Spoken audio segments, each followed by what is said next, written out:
Hey, Andy Pollin. Hey, thanks so much for joining us on Beyond the Fame. Good to be here. Why are you giggling? I'm giggling because our listeners and viewers are going to notice that we will do multiple costume changes throughout this show. Well, you will, but I won't. I actually took this same blue polo off and saved it. So it's like going to I don't know, Taylor Swift or Beyonce show. You get costume changes.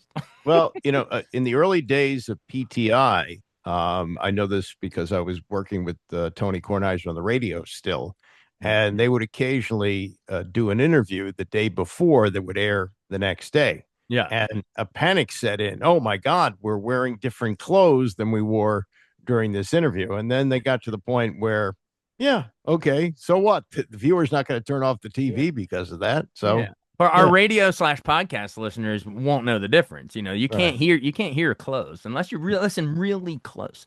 Uh, but no, for everyone watching on either the Instagram Reels or the full thing on YouTube, that is why our clothes are going to change back and forth. So, you know, we might be in the middle of a conversation about, you know, your time growing up, and then it'll jump clothes and then we'll jump back. So Right. get ready for it. Sorry to hear the news that you know, you're no longer going to be at ESPN 630. Cumulus is doing a bunch of different. I feel like every station. I've been through it. You've been through it multiple times. It's a rough time in our. You know, the Washington Post got rid of its whole sports section for crying out loud. It's a rough time. ESPN's made a bunch of cuts on TV as well. So yeah, I just want to say my heart is with you, and I know you'll land on your feet if you do want to keep going. You know. Yeah, I'm in a position that I haven't been in throughout the 48 and a half years that I've been doing this, in that I'm not desperate to find another job. Yeah. I'm interested in talking to people who are interested in talking to me. Yeah. And if something works out for both of us, great. If Yeah. it doesn't, I've had a great run. Yeah. I've got a good financial footing here, Yeah. and whichever way it goes is going to be fine. How did you get the news? The general manager of the station, who I like and Yeah. who likes my show. Well, let's go back to last week. I was on vacation. The company is Cumulus, Yeah. and I was reading on social media about a variety of cuts that Cumulus made, including one that proved to be pretty embarrassing for them because Greg Papa, who's battling leukemia, Mm. was let go in San Francisco, and it caused the company president to put out a statement, and there was a lot of talk about that. So we're down to two employees, including me. And I got back and I sent a text to Mike Callow, who remains now the only employee at the station. And I said, look, I was on vacation. I don't know if they were looking for me to release me because I see the cuts are coming, but I just, would like to know. So if I need to prepare a show or not for Monday. And he said, it seems like we're okay. And I thought, well, if there's going to be these massive cutbacks, there's only two of us to cut. And I don't know how, that would A happen. massive cutback with two Oh, people. I guess at yeah. least one's going. And I've been part of a format change in Dallas where 35 people got fired at once, and they had to take us down to the TV studio downstairs because they didn't have a room big enough to fire us all at once. But this wouldn't have been the case there. So I did a Wow. Monday show, and everything seemed okay. And I did a Tuesday show, and I was wrapping up the Tuesday show. I see the general managers walk through the studio door. And he'd done that a few times in the past, usually to say he'd heard something that he liked or Yeah. he wanted to talk to me about some type of opportunity or Yeah. whatever. And I could see on the look on his face that it was over. And I said, huh? And I said, not even a goodbye show. He said, nah, nah. And he said, this was a corporate decision. He didn't want it to happen, and I know he didn't. Yeah. And so then it was time to go see the HR person, which I had done Mhm. in previous firings, either the format change Yeah. or the two other times that I've been laid off in cutbacks. Yeah. This was the first one done by Zoom. The HR person was in Atlanta, so we have progressed with technology very well, and it's no longer necessary for the HR person to be sitting directly across from you. They can get it by Zoom, and Yeah. they're very nice, and I understood it, and there was no anger or anything like that. It's Yeah. just part of a business that's changing very rapidly. But it does make it a little less it's a little less formal when it's like, hey, hop on Zoom or FaceTime. And oh, by the way, your job's gone. Well, yeah, Yeah. when I walked into his office, I said, "Where's the HR person?" Yeah. He pointed to his laptop. Oh, okay. Yeah. Yeah. Yeah. Check the other Zoom grid. There you go. And Well, you've seen the movie Up in the Air, of course, oh, of right? course. Yeah. Yeah. Yeah. So, 2009. Yeah. yeah. So he could have saved a lot of airline miles. He could have just fired everybody by Zoom. That they have to update the movie. Underrated movie. I mean, it got acclaim at the time, but I mean, like in hindsight, I feel like not enough people talk about it. It was Jason Reitman, I believe, directing George Clooney, but Vera Farmiga and a nice little Yeah. heartbreaking twist. Anyway, now you're getting into my passion. But we'll drop movie references throughout, I'm sure. But did want to say I want to say I liked how you posted it on Facebook. You said, "quote Perhaps you've heard me say when asked about retirement in my business, you don't retire, they retire you." Well, that may have happened today, and then you go into kind of similar to what you were kind of explaining to me. But you were saying that you had hoped to hold on to maybe a nice round number in the biz, Yeah, 50. I started actually, it was right on the 1st of January, Yeah, 1978 was my yeah, first job. And I thought, well, that'd be really cool yeah. to get 50 years. And when I made that decision, that was when Dan Snyder still owned the Commanders. Mm-hmm. I thought, well, if you leave December 31st, the team maybe has 4 or 5 wins at that point, and there's not going to be any postseason, Yeah. and it's time to go. But then they got Jaden Daniels, and I thought, maybe there's a chance they'll go to the Super Bowl. And they just in the last They couple, came close. This his first year, yeah, right on the doorstep. and in the last couple of weeks, they announced that the Super Bowl in Atlanta in 2028 is going to be February 13th. And I looked at the calendar and I said, February 18th is a Friday. Boom, there's my retirement date. So you But already planned. as they Yeah. say, you plan, God laughs. And Yep. You want to hear God laugh? Yep. it was a little early, but that's again, I've been doing this for a long time, Yeah. and I've come to understand that this is just Yeah. an occupational hazard.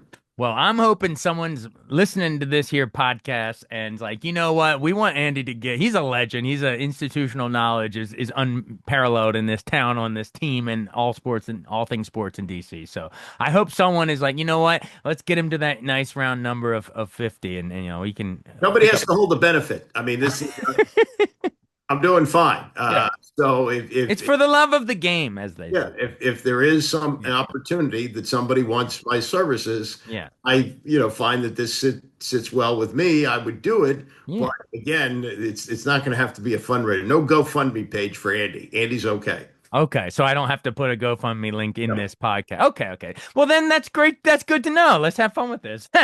No, honestly, folks, I wanted to, I wanted to give you a chance to kind of see where you're at, and hopefully throw it out there for anyone listening. If anyone wants to pick up Andy, but your reputation precedes yourself. Your legacy is intact, regardless. You're a legend in this biz. So most of this interview, now that non-fun part's out of the way, I want to do a little bit of a chronological journey through your career.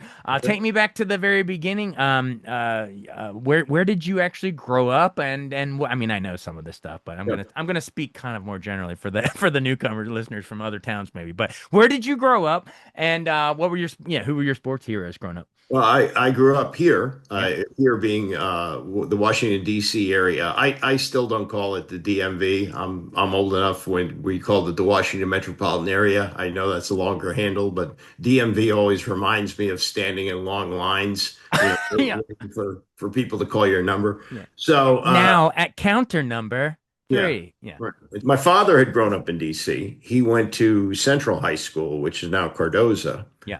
And he had actually seen Sammy Baugh play at Griffith Stadium. Really? And so when I was, I think, 7 years old, he took me to my first baseball game it was still DC Stadium. This was before RFK was assassinated. Yeah. And in 1966, we went to see the Boston Red Sox, and I'll never forget it.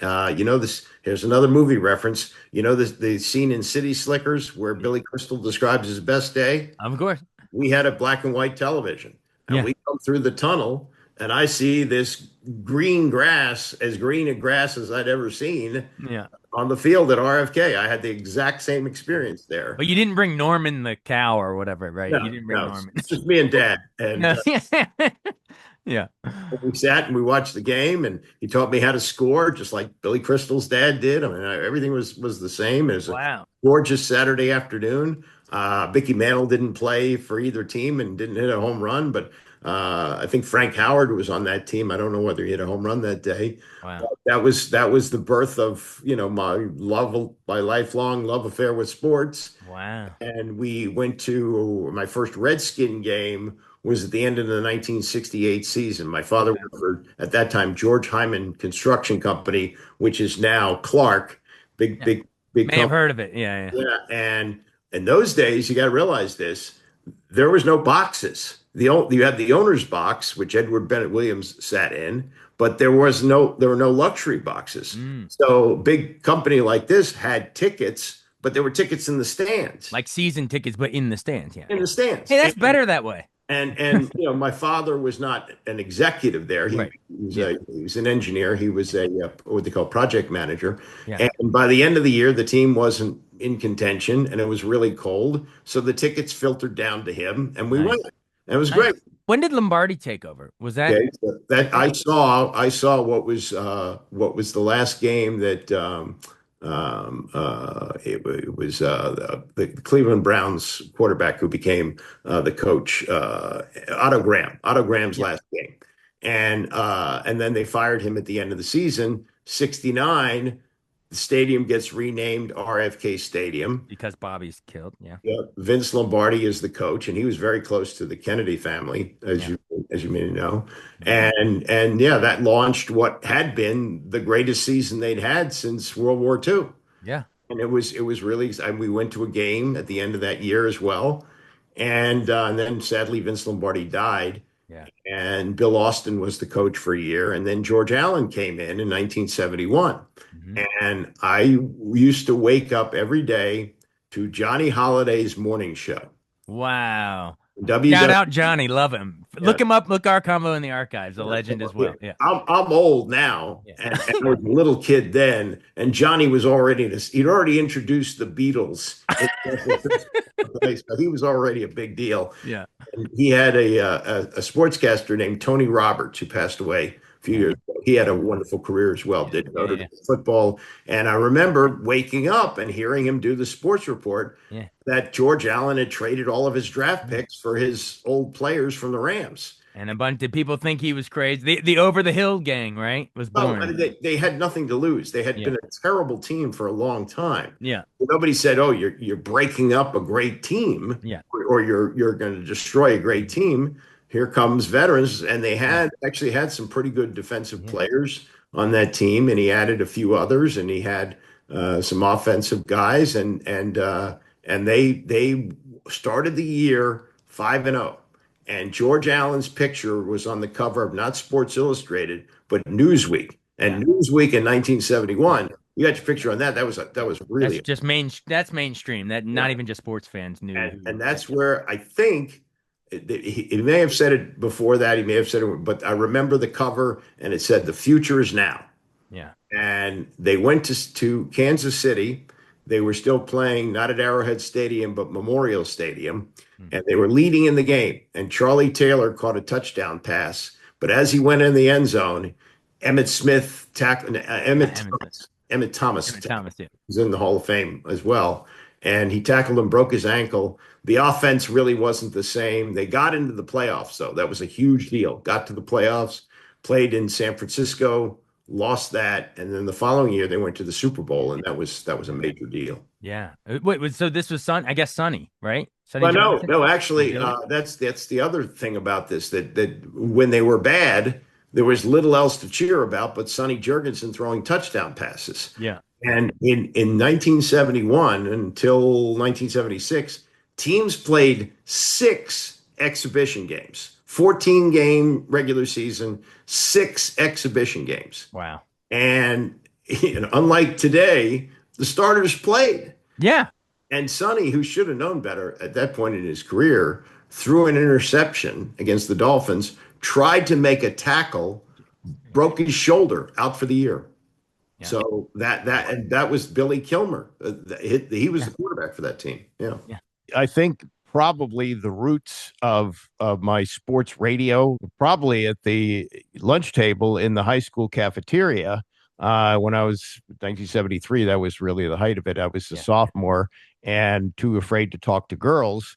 And so we would debate Sonny and Billy at the lunch table, just like everybody else. And I was always a Sonny guy. Yeah. There was WWDC, which was 1260, I believe. That was my station. Shelby Whitfield did a talk show at night, which I would listen to while I was trying to do my homework. And he was a Billy guy, and I hated him. But, that's part of sports radio. You can hate the guy and still listen. Of course. And I love Sonny. I love watching him play. I thought he was the greatest passer I've ever seen. And as a matter of fact, I went to University of Maryland football camp before my sophomore year, Jerry Claiborne's Maryland football camp, and Sonny came out with his son and put on a passing exhibition. I saw him throw it 40 yards behind his back. Oh yeah, I've seen clips of him just whipping it around, and it's a better spiral than most people can go forward. Amazing, God-given talent. Rest in peace. And if we can jump out of order, I will tell you that one of the great thrills of my life was getting to work with him on the radio. And we did, among other things, a 2-hour special on Vince Lombardi's season in Washington. Wow. And Sonny, said, among other things, that he never got to play in a Super Bowl, but he felt like he traded that for his year with Lombardi and felt like it was worth it. He had his best year, loved Lombardi. Would have loved to have finished his career playing for Lombardi, but sadly Lombardi died after only a year. Well, Sonny never got a Lombardi trophy, but he got Lombardi himself, so even better, right?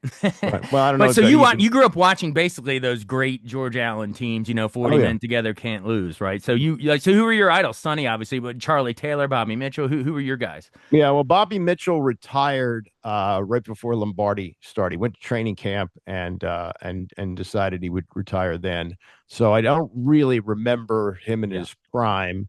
Okay. I certainly remember Charlie Taylor. Larry Brown, I think he's an inspirational figure to everybody. He'd get the crap beat out of him, and he'd drag himself to his feet, and then they'd give him the ball again, and he'd go for 5 yards, and that's how it worked with the George Allen offense. He was tremendous. The defense was great. Chris Hamburger. Linebacker, yeah. He's in the Hall of Fame, but they wouldn't let him play today the way he played, clotheslining people all over the place. He'd be in the WWE nowadays. Yeah. Pat Fisher was 5'9", and they used to match him up with 6'7" Harold Carmichael, and the rules were a little different then. Yeah. So Fisher would chop him down at the knees as he went across the middle. And then Ken Houston, right? Kenny Houston, Walt Garrison on the goal line. That was right? That was a Monday night game. Sonny actually played in that. But they only scored 14 points. And Craig Morton was the quarterback. I believe Staubach must have been hurt. I think that's what happened. And Morton was the quarterback, and they were down around the goal line. And they gave the ball to Walt Garrison, whose off-season occupation was wrestling bulls, a rodeo guy. He was as tough as they came. And he had a full head of steam heading towards the goal line. And Ken Houston, who's in the Hall of Fame and should be, grabbed him around the waist and wrestled him to the ground before he got there. It's one of the greatest defensive plays in team history. So the guy that wrestled bulls still couldn't outdo Ken Houston. Yeah, that's right. Yeah. That's incredible. All right. I mean, are there any other players we're forgetting from the George Allen days, or just in general? Speak to George Allen's coaching. George Allen, he brought all these veterans with him, and he traded draft picks for him. The guy, and I don't think he gets enough credit. He's known primarily as a coach now, and was the coach of the Redskins for 3 years, and that's Jack Pardee. Yeah, and Jack Pardee, I likened London Fletcher to him. And I also thought about Bobby Wagner, maybe even more so Bobby Wagner, because he was such a smart player. But yeah, you could tell Pardee was on his way to being a coach because he had everybody in the right position to make the play. Wasn't the fastest guy, wasn't the best athlete at that point. But I remember the first game that they played, Richie Pettibone had 3 interceptions. And the reason was because, Richie didn't have the belly that he had when he coached, but he was not a speed demon. And what he did is he knew where the ball was going to go. Yeah. Oh, see, but Andy, I'm just eating this up. This is why I wanted to have you on, not only to do, a chronological journey through your career and the birth of sports talk radio in New York and then, of course, to DC. But also because it's almost paralleling with your whole career this is like a deep dive into, Washington, well, formerly, quote, Redskins and now Commanders history. So, we get to paint the team's journey along with yours here. That's why this is a cool combo for me. I still say that the first time they played Dallas in the NFC Championship game was my greatest thrill because I was 14 years old and Yeah. the game was blacked out in Yeah. DC, which is another Yeah. part of the stories. Fortunately, we had a good antenna, and I watched it on Snowy Channel 2 from Baltimore. But you grew up going to RFK. That's awesome. So, all right. Wait, what year were you born, by the way? 1958. 58. Okay. That's when Gigi beats Vertigo. And anyway, I can go movies, but 50. All right. So then that makes sense. So then you're like early teenager then during all the Yeah, heyday. I think that's when you reach your sports Yeah. fandom peak because you're old enough to understand what's going on, and you're too young to really be with girls. College is a ways off, so sports matter. And the other thing about growing up in Washington at that time, Yeah. the Senators left after the 1971 season. Yeah. Didn't have a hockey team. The Bullets were still in Baltimore. So the only professional team we had was the Redskins. And the second most important thing was Maryland basketball and what Lefty Driesell was building. And so it was the perfect storm of the only team in town, and they got good for the first time in a long time. And so I was Chevy Chase, not the really ritzy part of Chevy Chase. I mean, Yeah. we didn't even have a garage in our house, and I had to walk half a block to the pool. Okay. And so after high school, where I was a really bad football player, What high and school? Bethesda Chevy Chase, CCC. Okay. and I was a pretty decent actor, but couldn't sing. And at 18, you have big dreams, and I thought, well, I'll stay in town. I got into Syracuse, which is pretty much the gold standard for what I do. Oh, yeah, absolutely. It's Even the then, Newhouse School, I think. yeah, got Yeah. a Yeah. new house, and I thought, no, I'm going to keep my hand in community theater, which I was doing, and I will stay local. I want to hear about your community theater. You mentioned high school plays and community theater, and of course, I lit up. So I want to, after covering, all the Broadway stuff and Kennedy Center. So what did you do? Certain productions? Who did you play in the school musicals? Well, yeah, that's another part of the story in the school musicals. I cannot carry a tune. I mean, I flat out can't sing. Yeah. And the director at BCC, people were there many years ago. He was terrific. His name was Yeah. PJ Delasanta. And he liked casting me in the shows, but he knew he couldn't put me in the musicals. So I played Doc in West Side Story. Really? And, yeah. And I played, I think, Lieutenant Schrank in Guys and Dolls. And we did a couple of shows, summer shows where they weren't musicals. But yeah, generally, in anything I played in, well, not generally, anything I played in, I could not sing. Hey, I But like that. I appreciate the Renaissance man nature of you, Andy Pollin, because so many times in movies or shows that it's stereotyped, right? It's the cliques. It's either the jock meatheads are picking on in the Letterman jackets and they're picking on the theater kids, which I'm sure stereotypes. I'm sure that happens, stereotypes.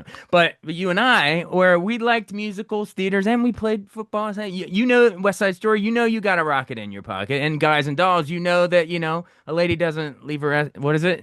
Doesn't wander all over the room and blow on another guy's dice. right, yeah. Well, All the show can't tunes. remember the script, but yeah, I guess you got that right. But all right, but speaking of which, so you're kind of doing both in high school because you and ultimately would go down the sports path. But did you play? You played football, right? Poorly, but yes, I was on the team, and the team was bad.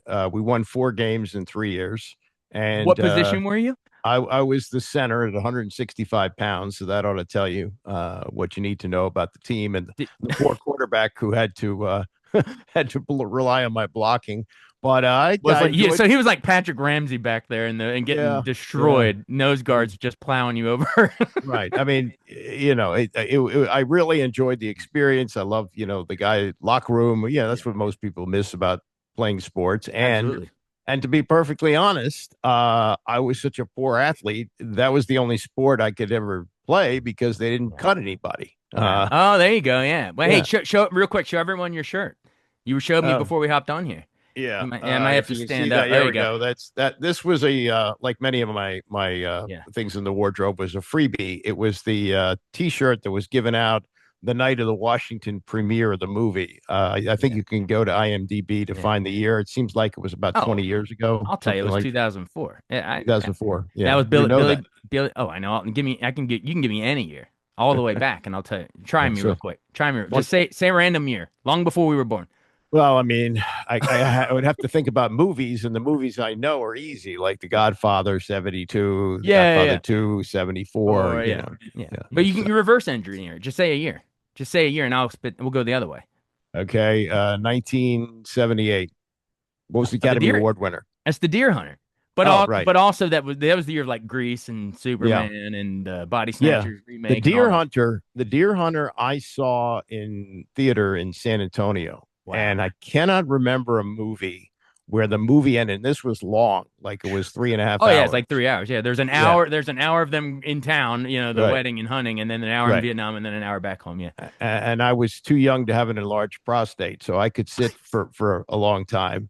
And everybody in the theater sat there for seemed like 10 minutes before they could get up. It was such a powerful and stunning movie. I'd Well, never because they're experienced singing "God anything. Bless America," like, but like it's Yeah, tragic because Watkins died. Like they're singing it, Meryl Streep and everybody, De Niro, and yeah. they're singing it sadly, and you're sitting there holding your bladder. Is that? No, I didn't because I was young. I was in my 20s. Yeah. But now I would not be able to sit for a 3.5 hour movie. And if Yeah. I managed to do it, I'd have to get up immediately to go to the bathroom. But in those days, I Yeah. did not. Yeah. And I guess most of the people in the theater were either holding it in or didn't Yeah. have to go. But it was an amazing experience to It's sit awesome, there man. for 10 minutes and you can't get up. I love that movie. You had to have someone smack you like the POWs Yeah. to snap you out of the trance to get up and go.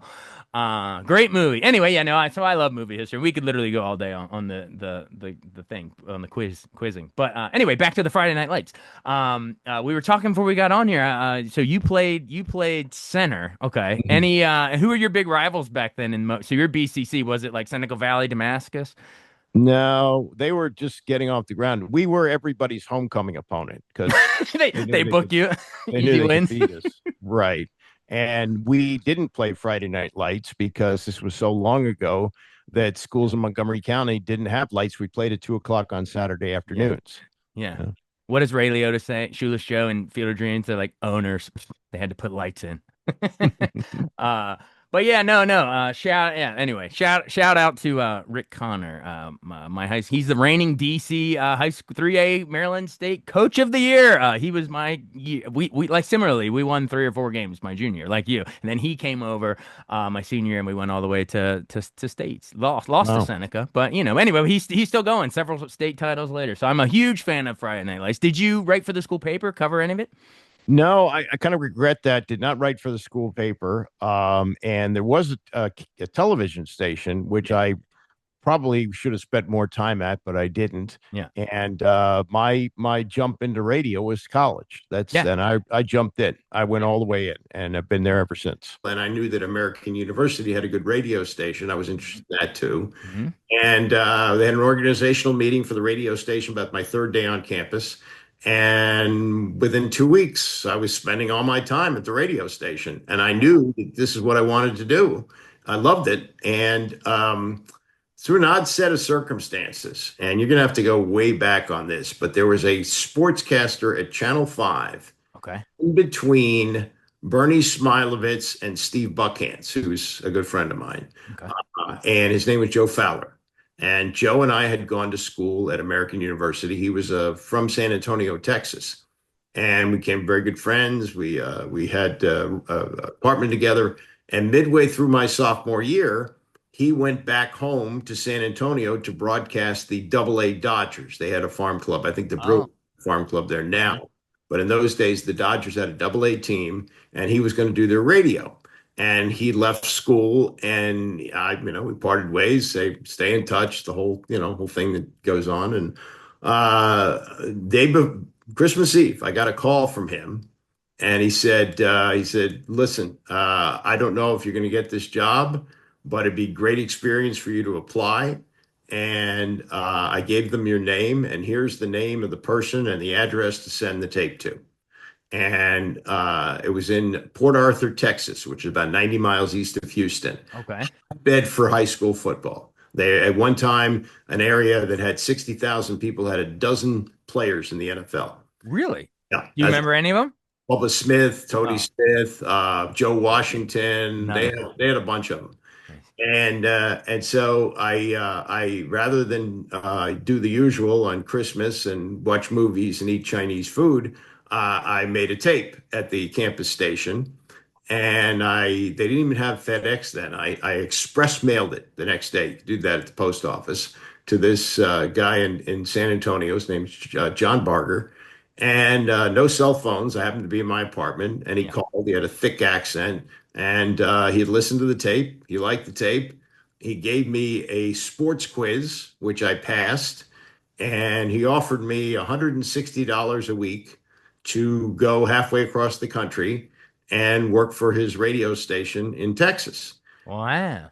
Having never been west of Cleveland and being only 19 years old, I said, well, I'll have to ask my mommy and daddy if it's okay Did to you drop. just say mommy, daddy? That's how you said it? No, I didn't say that. That was the Yeah. tone. And I said, let me get back to you tomorrow. Yeah. He said, okay. And I went home and I said to my parents, I wanted to do this. Yeah. And, you know, you're 19. I didn't have any real commitments. And they said, worst case scenario, you're going to blow a semester and you'll come back in the fall. And so now this is like Tuesday and I'm leaving Friday or Saturday and, you know, got to get everything together. And I got no such thing as Waze in those days. I had a friend who had AAA. Yeah. So I got a triptych, if anybody remembers triptych.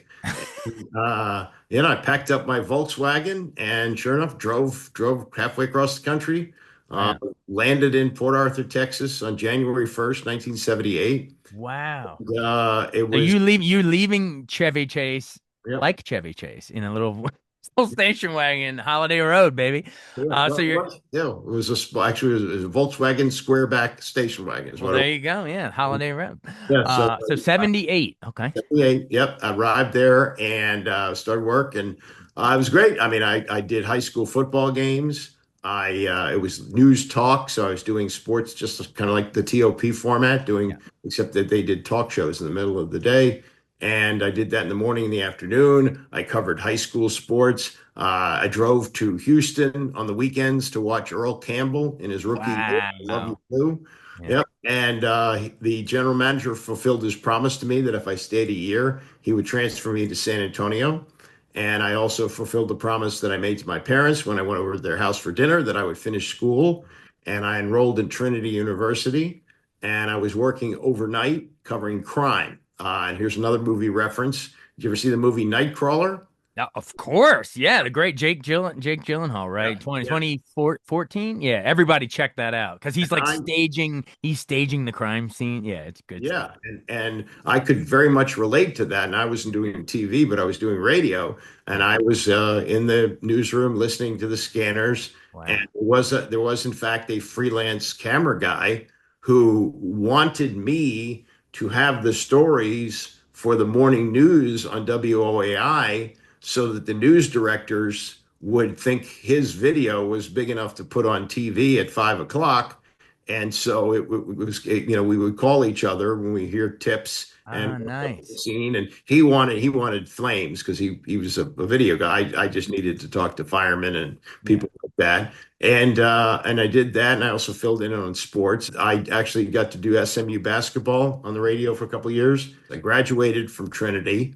The news director that I had there went to WFAA in Dallas, Okay. and that's a bigger market. Yeah. At that time, I think it was like 7 or 8. And I went to Dallas, was there for 2 years. Wait, hang on. As a DC guy, did that hurt your heart? The Cowboys country? It was different. Yeah. You know, it was being in the Cowboy locker room. This was Roger Staubach had retired then. So this is the Danny White Cowboys, and Yeah. they had that door set, and they had Randy White who played at Maryland. So you know, Yeah. some of that.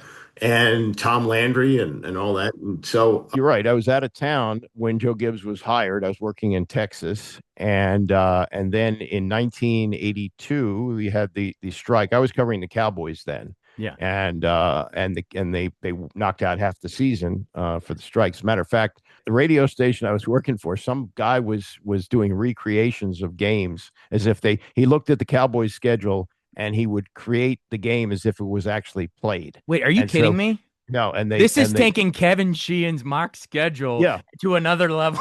exactly. We went through And mock games. and here's how we got them. We were 4 or 5 blocks at WFAA at that point. That's where I was working in Dallas. Okay. We were blocks from the Greyhound bus station, and the tapes would be delivered. I'm talking reel to reel tapes. If you got to Google that now. No, I know. Yeah. And I would go and pick up the tapes at the bus station and hand them to the producer who would play the tapes on the Of air. the fake games. Yeah. Yeah. Now, did Oh, the no. lit was it like War of the Worlds? Orson Welles reading it. Was it like fake? Did the listeners? My question: did they know it was fake? Did they know it was Yeah, mock I game? mean, Okay, I don't think anybody, said, "Can I bet on this?" it wasn't like blurred line. Everyone knew there was a strike going on. Yeah, But yeah. there might have been a casual listener that got War of the Worlds. Who knows? Who knows?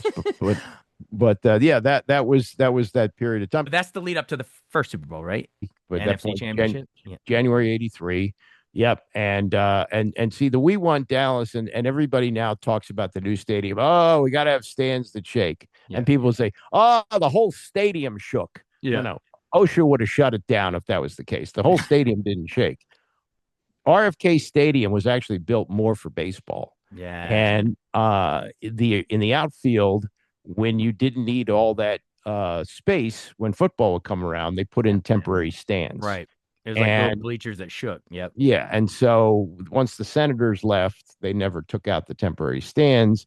And though that section was where the NFL Films camera focused as people were yelling, "We want Dallas." It was not the whole stadium; it was the temporary stands, and that's what's that's the nostalgia part of it. It's great, but no, the stadium did not shake. It would have been shut down. But what do they say when in The Man Who Shot Liberty Valance, the great John Wayne Jimmy Stewart movie? When the legend becomes fact, print the legend, Andy. John Right. Ford, great movie, 62.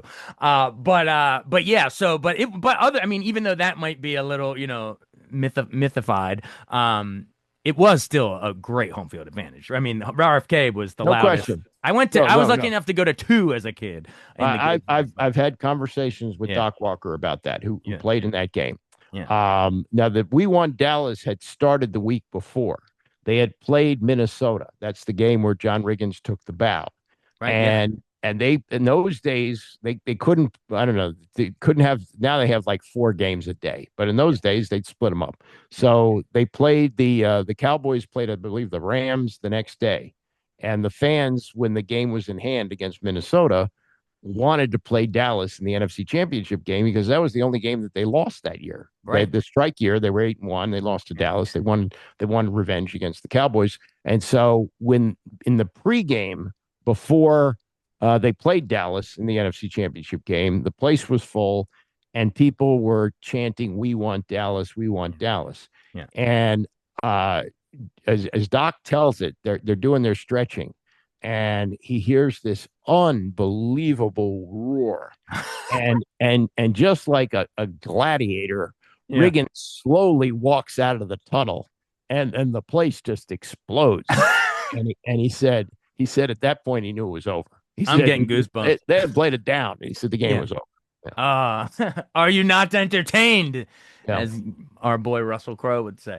Man, I mean, that's just goosebumps. And didn't in that game, didn't Dexter knock out Danny White? Yep, he knocked out Danny White. So who comes in? Who was the backup? Gary Hogeboom. Might have been Hogeboom, where the ball was tipped up in the air and Daryl Grant picked it off and brought it in for a touchdown. And that was the cover of Sports Illustrated. Wow. Wham, bam, here come the Redskins. Wow. See, and then like you're saying, then on to the Super Bowl against the Dolphins. Here's the experience that I had. Yeah. A friend of mine who liked to go to Super Bowls. He just likes to do this. And he calls me in Dallas and he says, "I'm going to be in Los Angeles and I want to go to the Super Bowl. and let's see if we can get it scalpers tickets. Yeah. And you got to realize, I'm going to give you the economics here that are going to blow your mind. At that time, I was doing SMU basketball. We just happened to have on a Saturday a 1 o'clock game. So I was able to get on a flight to Los Angeles at like 5 o'clock or so. Wow. And I got to LA on Saturday night. We wake up Sunday. We drive to the Rose Bowl. Now, a number of things are in play. One, it's a strike year. Yeah. Two, it's 100,000 seat stadium. Three, most people expected the Cowboys to be there. Four, it's two teams coming from the East Coast to the West Coast. Yeah. But the face value, and I still have a stub, the face value of the ticket was $40 Oh face my value. gosh. And Inflation. we because we were not necessarily all that experienced at it, we bought four, because we had a couple of other people with us. We bought 4 tickets together in the end zone, pretty good seats, together for face value. Had we waited until a half an hour before the game, we'd have been on the 50-yard line. This was a buyer's market. Yeah. And so I was in the opposite end zone when Riggins had the run. Really? When he did the big stiff arm and the big and I, of course, when they won the game, I was very excited, and I went to a payphone, and I called my father, collect, to celebrate with him, because he had seen Sammy Baugh play at Griffith Stadium when he was a kid. So you got to close the loop on the. Yeah. Oh wow! I thought so. So you weren't tempted to call that? What was not movie phone? What was it called? The sports phone? Oh, well, why would I call sports phone? I knew what the score was. It's been at the game. I'm joking, but everyone knew. But no, that's great. And I'm sure you would agree. This isn't a hot take, but that Riggins run to win the Super Bowl, that is the most iconic, probably most important moment in DC sports history. Oh, it's been voted that. Yeah, that's the number one play in team history. And then came firing number one. That was in July of 1983. They changed the format. It was news talk. They went to, I think, big band or country or something. And they let us all go. And some people had families, and it was devastating. I was 23 or 24. I took my old bed, threw it in the dumpster at the apartment complex, and loaded up the Volkswagen and drove home. And ultimately, I landed. United Press International had a radio network that was part of their operation in New York, and they were moving their headquarters to Washington, D.C., so that was very convenient, and landed with them. The Super Bowl that they played in Tampa the following year, by that point, I was at UPI, and I wasn't high enough on the totem pole to cover that game, which turned out to be a blessing, because that was disgraceful. That was the Marcus Allen Raiders. Yeah, it was awful. I saw that at my friend's apartment in Brooklyn. He was a diehard Redskin fan too, and we wound up drinking a lot of beer and crying. It was not a good day. Would you say that was the better team, though? Would you say that was one of the better, like, regular season playoffs until it is? Yeah. It goes down as one of the greatest regular season teams. Yeah. The issue was this, and I did a podcast with Charlie Casserly some years ago. They had a game between the two teams at RFK, and it was an incredible comeback by the Redskins, and wound up on the cover of Sports Illustrated with Joe Washington catching a touchdown to win the game late.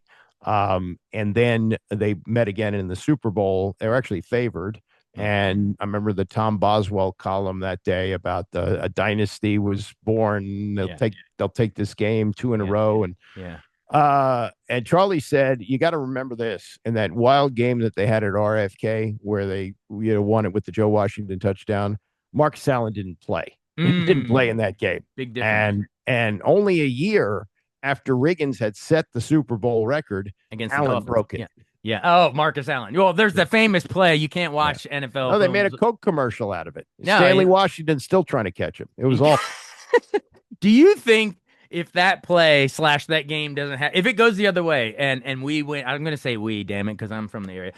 If we win those 2 in a row and then go on to win the 2 more, do you think that Washington would be talked about as the 80s dynasty right along with San Francisco? It was Packers is always the 60s, Steelers 70s, the 80s is Montana and Rice and the Niners, and then the Cowboys get the 90s, and then after that it's like all Patriots Yeah, they would have and then Chiefs. because But yeah, they would have because on the way to winning that Super Bowl, they beat Montana and the yeah, 49ers. They blew yeah, a 21-0 lead, yeah, but Mark Mosley had missed, I yeah. think, three during the game, finally kicked one through, Yeah. and they won.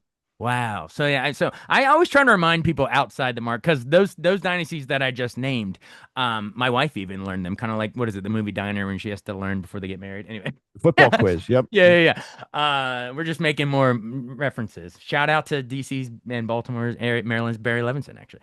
Not But only that, Shrevey was also the voice of the Wonder Years and was a year ahead of me at oh, BCC. Daniel Stern, Daniel who Stern, who right? who I of course grew up, watching him in Home Alone with Pesci. But anyway, this is gonna we tangent for movies because it's important, folks. But anyway, no. So that's an interesting point. People from outside the market know those dynasties that I mentioned, but they don't say Washington. But really, if they had won that, or even without that, with the three, I mean, I know it's 80s and stretches into the 90s a little. Maybe that's partly why it gets lost in the shuffle, because then you also had Steve Young tacking on a fifth for San Francisco in the 90s. But a lot, do you ever try to run into people outside the market and be like, hey, you're forgetting the Gibbs Washington glory days was as good of a dynasty as any of them, Well, you have to recognize this. Packers, one quarterback, Bart Starr. Yep. Steelers, one quarterback, Terry Bradshaw. And Washington had three different quarterbacks, none of whom will be in the Hall of Fame. Yeah. And when they make the argument for who's the greatest coach of all time, that would be the first thing you would say about Joe Gibbs, that Yeah. he had in this era where you'll do whatever you can to get a franchise quarterback. Yeah. He did it with, well, Theismann would be a franchise quarterback, but the other two were not. But and of course the injury. Well, actually, that sparks a good question. Before we move off the Theismann era. Oh, by the way, shout out. We had him on here. Look him up in the archives. Me and Joe Theismann. That was a great convo. And of course it was LT of the Giants that broke his leg, right? Yeah, I was working at UPI at that Oh, so point. you're back in DC. Okay. Yeah, and the updates I think were 15 and 45. They were national updates. Yeah. But that was the lead story because it was Monday Night Football, and I had to go in the studio right after he went down. And Mm. he was, prior to that, he was incredibly durable. I don't think Yeah. he'd missed a game in years. Yeah. And I went in the studio and I think I said something like Joe Theismann was knocked down, but knowing him, he'll be back. And then by the time I got out of the studio for the Yeah. update, they came back from commercial. And I think Frank Gifford warned the country, you might want to hide your eyes on this because they had the reverse angle camera like Nasty. early. This is the first time they had it, or it's that year. Nasty. And you saw his leg break like a pencil. And It right was- away, Lawrence Taylor. You could tell by Lawrence Yeah. Taylor's. Oh well, what could have been, but also a fruitful, broadcasting career for Joe as well, similar to Sonny. Would you say LT the greatest defensive player? I would. Yeah. Yeah. Yeah. I mean, I I'd only say caught that- the tail end of it, but everyone wanted to wear 56 growing up. So. I would say that without hesitation. Yeah. I just go by Bill Belichick, who, whatever you think of him and the Michigas with the girlfriend now, is the greatest football historian as well as arguably Coach, the greatest coach. Yeah. And he says that's the greatest defensive player ever. Hands down. And even Gibbs, right, was trying to change. He invented different offenses to try to block. Oh him. yeah, that was the H back. The H back was invented to control Lawrence Taylor. Yeah. I think the first one was Doc Walker, if I'm not mistaken. Yeah. Doc, right. All right. Well, we'll get to him more when we get to the 980 days. But yes, LT, the most feared. I mean, he was a game changer. And young kids, if I know you have your Jordan LeBron debates, but take whatever defensive player you can today. Maybe Ray Lewis is the closest or I could think of, but man, I mean, no one touched LT as far as I'm concerned. Plus, he's probably coked out of his mind the whole time. He was feared. Go out like a bunch of Reckless. crazed dogs and have some fun. Reckless on the field and reckless off the field. And Yeah. and he may be one of the few people to have had a drug problem, and it may not have diminished his career. He was that good. Yeah. Oh, absolutely. Absolutely. And I guess they won two with Parcells and Belichick as the D Yep. coordinator. And one day I saw a two-line story in the Washington Post that a country music station in New York City was about to go all sports. And in those days, they had what they call the Blue Book. And it was a listing of all the media people connected with teams. So I looked Okay. at the New York Knicks, and they're on the WHN line for the station was a guy named Howie Rose who was working there. And there's a number, and I called that. I must have been the 300th person to call Yeah. about this. He blurted out the address and who to send it to and hung up the phone. And one thing led to another, and I became part of the original staff of WFAN in 1987. That's was the birth of sports radio. That was WFAN, the very beginning of it back in what year was this? 1987, July 1st 87. of 87. Is he the first in the country or just first in New York? Yeah, first in the First ever. country, and I got a job there doing updates. There was two ways to get scores that were not in the newspaper. Most people relied on the newspaper to get their Right. scores in the morning, but if there was an afternoon game or however, breaking news, Yeah. the only way to get it was on the news stations, WINS and WCBS, Yeah. which did sports at 15 and 45, and it was also Sports Phone, which was primarily for gamblers, but other people who are diehards would call. Just you dial. It was, you could dial. It was 50 cents a call. It wasn't Is cheap. that like, remember Kramer's movie phone? Yeah. Why don't you just tell me the name of the movie? Yeah. So Yeah. that was about a little later that was in the 90s, but Yeah. we still didn't have internet. And so the owners of the station did a lot of research, and they found that 35% of the listenership on the news talks or the all news stations was specifically to get sports. Yeah. And they said, well, 35%, and they're only doing it every half hour. We're going to give it to you every 15 minutes. Yeah. And Nice. I was one. John Minko had a long run there. He was an update guy. Mark Boyle, who's been now the voice of the Pacers for 35 years, he did updates. Susan Waldman, who's gone on to a legendary career as a Yankee broadcaster, was an update person. So Ed you would do the Coleman. time clock. You do 15 and 45. You benchmarked. Listeners were tuning in. Now, It was not. It was at top of the hour, Okay. 15, bottom of the hour, 45. You were interrupting all the time. Yeah. And interrupting high-priced talent. Greg Gumbel in the morning, Jim Lampley in the midday, Pete Franklin, who had been successful in Cleveland in the afternoon. Wait, hang on. Greg Gumbel was the one in the morning and Jim Lampley in the afternoon. That's who you would be. This young guy young update sport would be you. That's who you're breaking in on. Well, it was also on 1050. The station started on 1050. Okay. Greg Gumbel was only there for a year because when they went from 1050 to 660, Imus conveyed.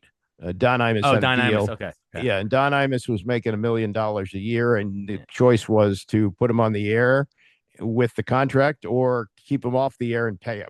And since Greg Gumbel's ratings were not anything to speak of, and he's later said he didn't even like doing it. He's more of a TV. His bag was TV. Yeah. And a wonderful guy. The kind of person who not only knew the name of every intern, but would ask about his or her mom. That's the kind of guy, salt of the earth guy. Yeah. But that format was not for him. And so that was it. That was how that worked. And it seemed crazy. But on the other hand, there was no other way to get the update. And if you look at how radio listening is done, it's usually 10, 12 minutes. It's not, most people don't listen for hours to radio. Yep. So that little quarter hour you're playing those little games and serious question, but half joking, but also half serious. How many of those listeners were tuning in because they had some hot action on the gambling on those games? No, that's not an insignificant number. That was factored in, of course. Absolutely. And that was, but as time went on, even pre-internet, they realized it was getting to be too much, so they made it every 20 minutes. And now we're at the point where the fan doesn't have updates at all anymore. Oh yeah, because it dings to their phone the second it happens. It's almost become obsolete. Wait, all right. So Gumbel, and then and you mentioned Lampley. You'd be doing updates during. How was he back? So he's been on here, by the way, folks. Check out the archives. We went like an hour with Jim Lampley. But what was he like back then? Did you actually get to meet him? Oh yeah. Jim was great, and that was what we had an organizational meeting. They probably they had we had 50 people or so working. And before the station went on the air, we met in the cafeteria at the Kaufman Astoria Studios, where, by the way, we used to see Bill Cosby in the lobby from time to time. Are you kidding? No, he taped the show there. And Wow. This is when he was very revered. Not oh, anymore, but yeah.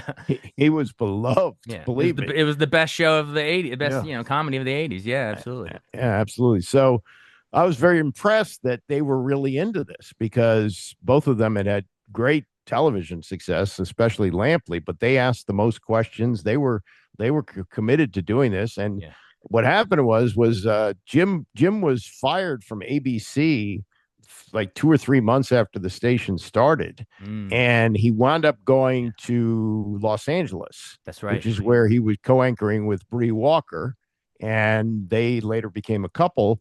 But the plan was for him to continue the show from Los Angeles, but they didn't have what we have like here doing this little segment here. So Long before Zoom. yeah, Yeah. he had to go to a studio, and LA traffic would tie him up, and Yeah. often he wouldn't get there on time. And so finally, after a few months, they just threw in the towel. But I my encounters with him have been great, and I've seen him Yeah. a number of times over the years. I'm very impressed by him. So He's brilliant. you're glad that it happened. It happened. Oh, That oh, he was great. Yeah, no, to steal a so line.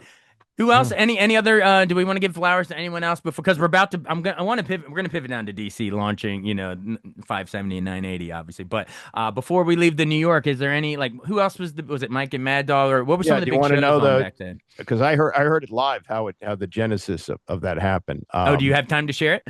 Yeah, I got all the time now. I was That's this true. Yeah. this was New Year's Eve of 1988, 88, 89. So Right. December 31st, 88. And I did the show on WFAN from 6 to midnight. And they did what they call a crossover, like at 11:55 or 50, whatever. The host who was going to do the next show walks in the studio. And I see this skinny guy, and he's full of energy at midnight on New Year's Eve. And he sits down. He goes, "Hey, but listening, it's great. I think I go, Yeah. who is this guy?" And then he had been actually at another station in New York that had folded the tent, and he had made enough of an impact there that Bob Raceman, who was, I think still is, a media critic in New York, called him Mad Dog. So he already had a nickname before he started filling in at the Fan, and his star rose because he was, even though he had an odd delivery, Yeah. he knew how to do it. And He it was just memorable, just as yeah, odd, it stuck. Yeah, exactly. just had it. And so Mike Francesa, he, when the station started, because of his ego, thought he could walk in and do afternoon drive. And this was pre-internet, and he did know a lot because he was Brent Musburger's researcher, Oh, and he okay. could do things like pick up the phone and call Jimmy Johnson, and he knew things that other people did not. This was when he's still Uh, down at Miami, though. He was college Jimmy Johnson at the time, right? yeah, right. Or I'm just using him as an Yeah. example. But yeah, he had And the and Rolodex. Yeah. right, and so he wound up first on a weekend show, and then eventually he teamed with Ed Coleman in, I think, the old Jim Lampley spot, the midday spot. So this is prior. Later, they would run Imus the best of. They would use his clips, and so Imus was on the air 300 or whatever every day of the week throughout the year. But this was prior to that, and Russo was filling the morning spot. It's the last healthy year that Don Mattingly had. Francesa, huge Yankee fan, grew up going to games, et cetera, et cetera. Russo, because his father was like a traveling salesman, had somehow gone on a trip with him and wound up in the same hotel as the San Francisco Giants when he was a kid, and got autographs from Willie McCovey and Mays and people like that, and Oh, became wow. lifelong Giants fan. Yeah. So he's gone on and on about how Will Clark is a better first baseman than Don Mattingly. And They're both great, but yeah. Francesa, listening in the car, doesn't even ask. He walks in the studio, sits down. They open up his mic, and the two of them argue about who's a better first baseman.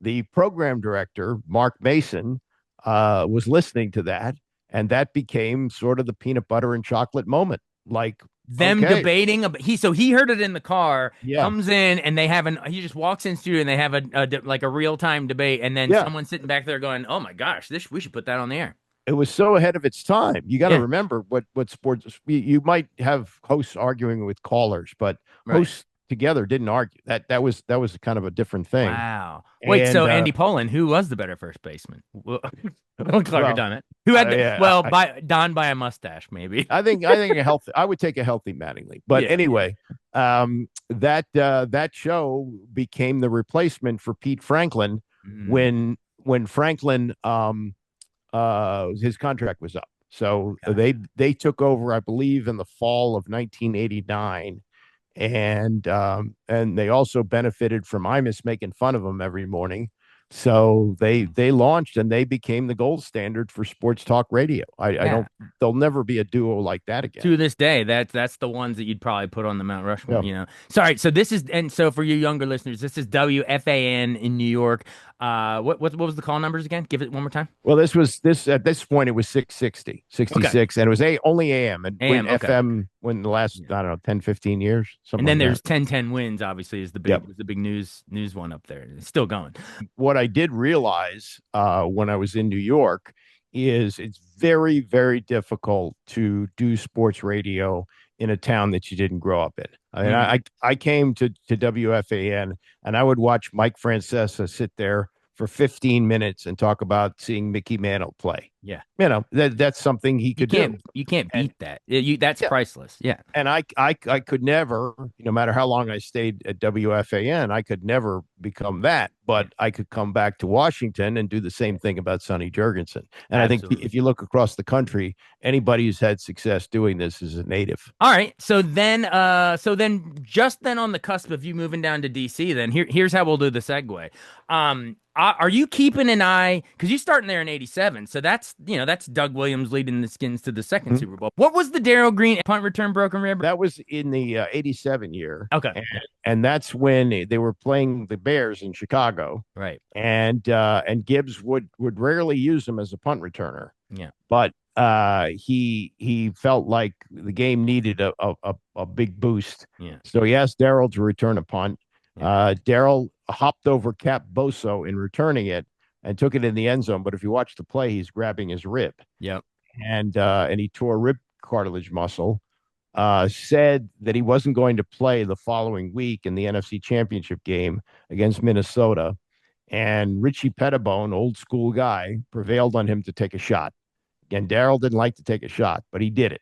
And he later said the shot wore off midway through the first quarter. What is it like? Cortisone? What is the shot? What is the whatever? It's a painkiller. Painkiller. Yeah. Yeah, and the painkiller wore off in the first quarter. So he played in pain and made the game-saving play, knocking the ball away from Darren Nelson at the goal line. I can with Joe still Gibbs see it on in his my knee. head. Yeah. The Doug Williams Super Bowl year. You're still in New York? That's when you're at the Fan?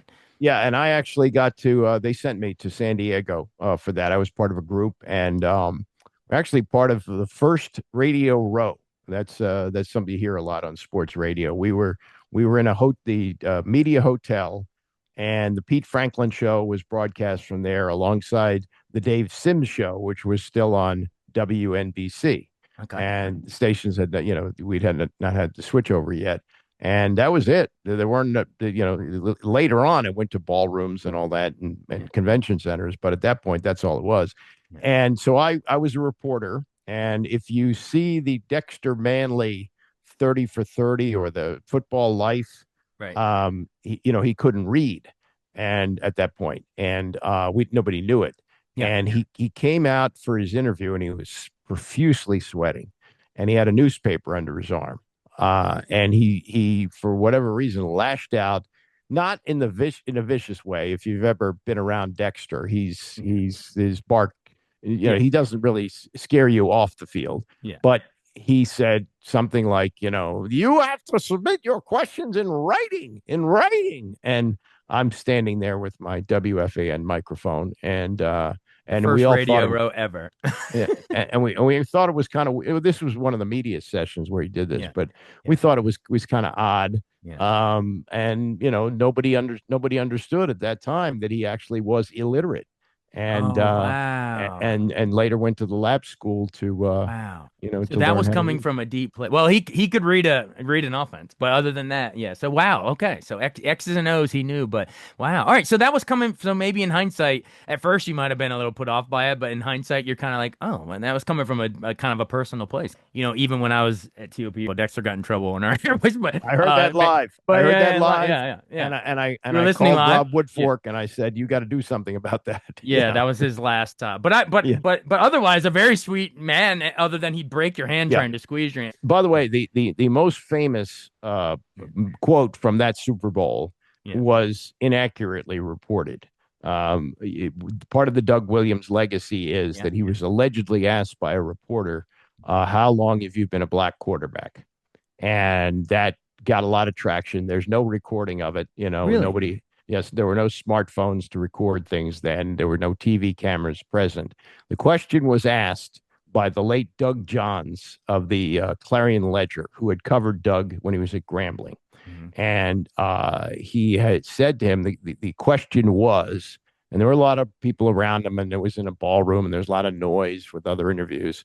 And he said, Doug, obviously, you've been a black quarterback all your life. When did it start to matter?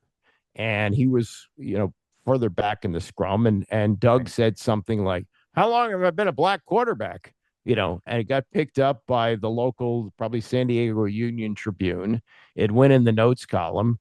And, when you're doing a whole week of Super Bowl coverage and there's nothing to talk about, Yeah, yeah, everybody jumped onto that. But it was yeah. unfair to Doug Johns. That was not the question. Because it kind of got so it was misinterpreted from what he yelled. Yeah. Interesting. Wow. Yeah. Well, yeah. So a lot of these times it's more nuanced. But my heart goes out to those firsts, right? But I interviewed before we passed Charlie Pride, and he was like I remember him saying like everybody's like, how does it feel to be the Jackie Robinson of country music? How does it feel to, and he's like, I just want to make music, So I do feel I do feel for the Doug Williamses of the world, but there's got to be first, and it's reportable. It's breaking news when it happens, and hopefully we're all hoping one day we'll get to a point where it is no longer newsworthy because everybody's doing it, but we're not there yet, sadly, on a lot of stuff. So Yeah, I covered that for WFAN, and where I was sitting was the auxiliary press, temporary, and you always have more media for the Super Bowl. yeah, So they were essentially seats in yeah, in the stands, sectioned off for out of town media, and I didn't have a connection to either team. I was New York, and it wasn't Denver, it wasn't Washington. yeah. But I remember this. There was a huge group of Bronco fans behind us. If you remember the way that game started, Oh, Broncos scored on the first play, I think. and it's And Elway. I mean, yeah, everyone thought they were gonna roll, right? Yeah. it was 10-0. And then Doug Williams goes down with a knee injury, and Jay Schrader has to come in, and he gets sacked on one play. And these Bronco fans are delirious Oh, behind us. yeah. And then the second quarter opens, Mhm. and it was one of the. I mean, it was like Mike Tyson and Michael Spinks. It was just Yeah, yeah. one play after another, and Just it got Timmy quiet, Smith and all that, right? Yeah, yeah. and then they disappeared. They must have gone to another section of the stadium because I never saw them again. Oh, the poor Broncos fan. Well, it was the altitude changes, probably, right? The mile high. Yeah, they hit. But did they So what is it? Isn't it still one of the? Is it still to this day the most points in a quarter? I think it is. Yeah, he not only had the 4 touchdown passes, Yeah. but Timmy Smith also scored on the ground. So I think it was Right. 35 points in the second quarter. And do you remember who all he hit?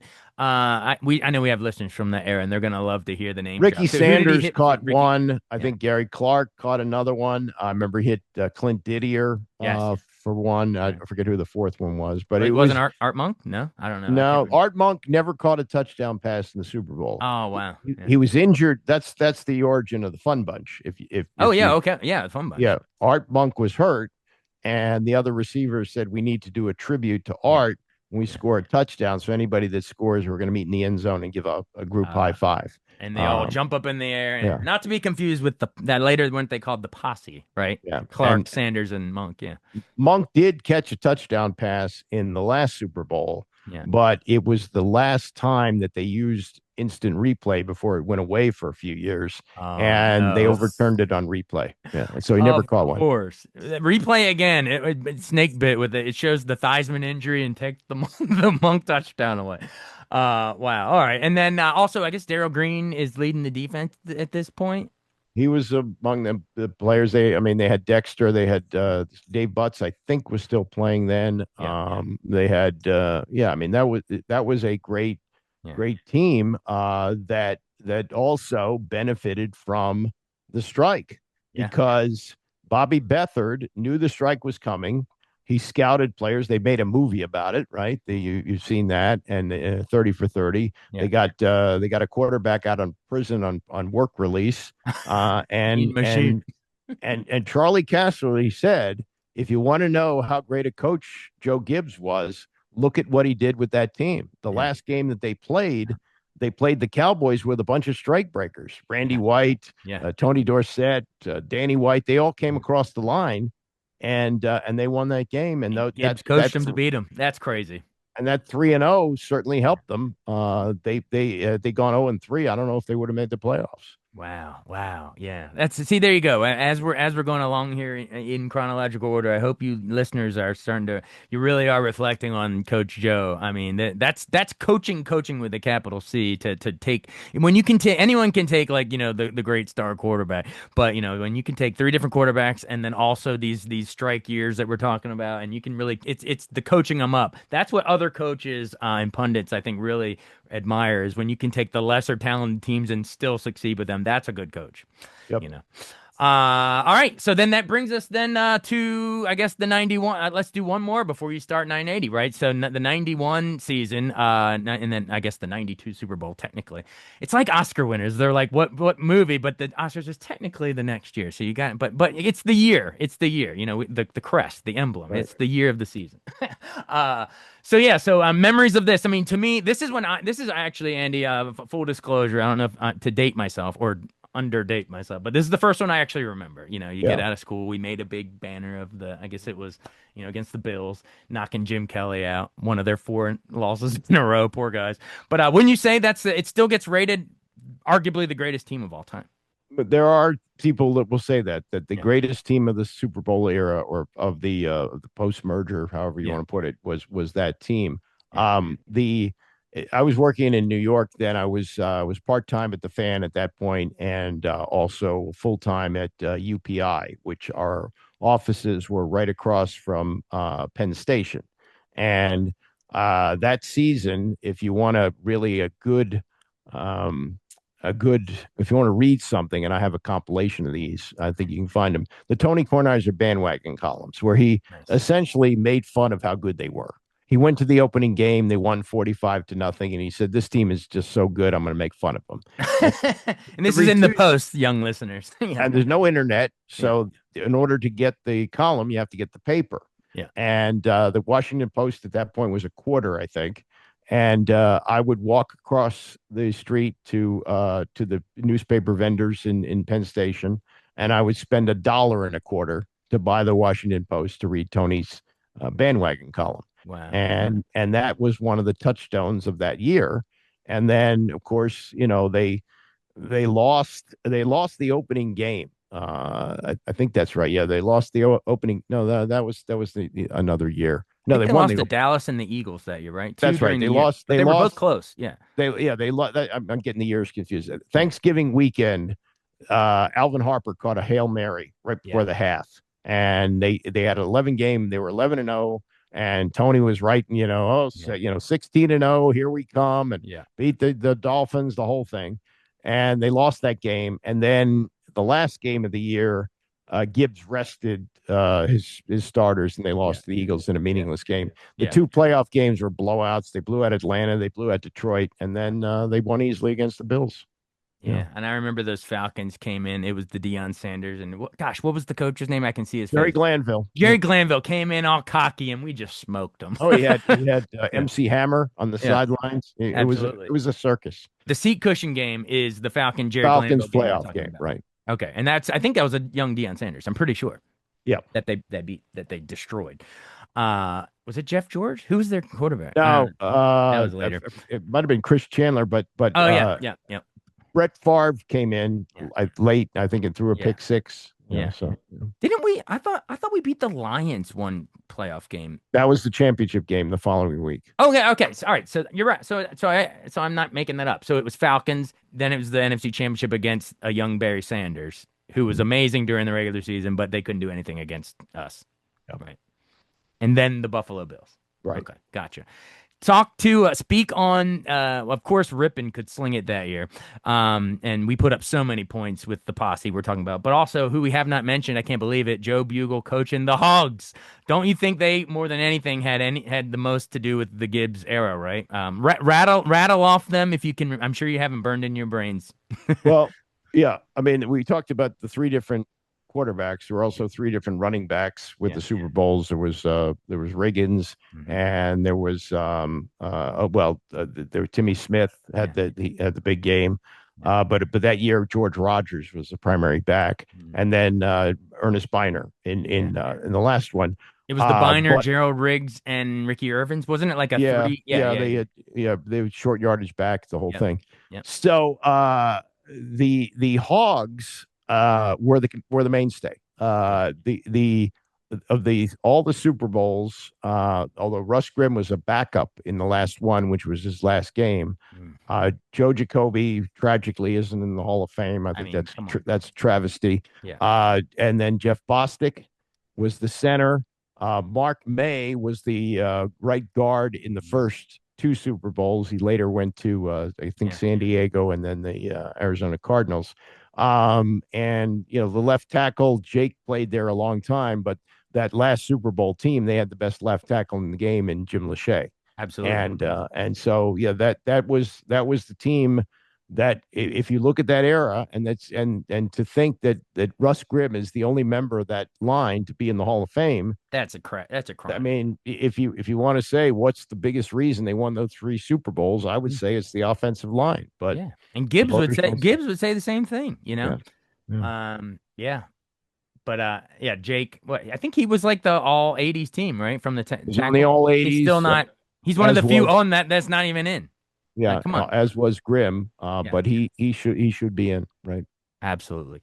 All right, and then through this time, because we're teeing up, we're about to get to 980, right? At long last, listeners this is what you're most known for, right? So, had Sonny Jurgensen, Sam Huff, and Frank Herzog they've been calling the games all through the 80s, right? Because I remember hearing, the touchdown on all those famous clips. Yeah. Sam retired he's retired a second time after the 69 season. Okay. I think he went to New York for a couple of years and did the Giants, but then came back and Sam, for a guy who grew up in a house without indoor plumbing, really was a savvy business guy, and he went to work for Marriott and became very successful doing that, and was based in D.C. again. And he got on the Redskins radio broadcast, first with Mal Campbell, and then there's Dan Lovett for a couple of years, and then Frank Herzog took over. And they did the games for a couple of years.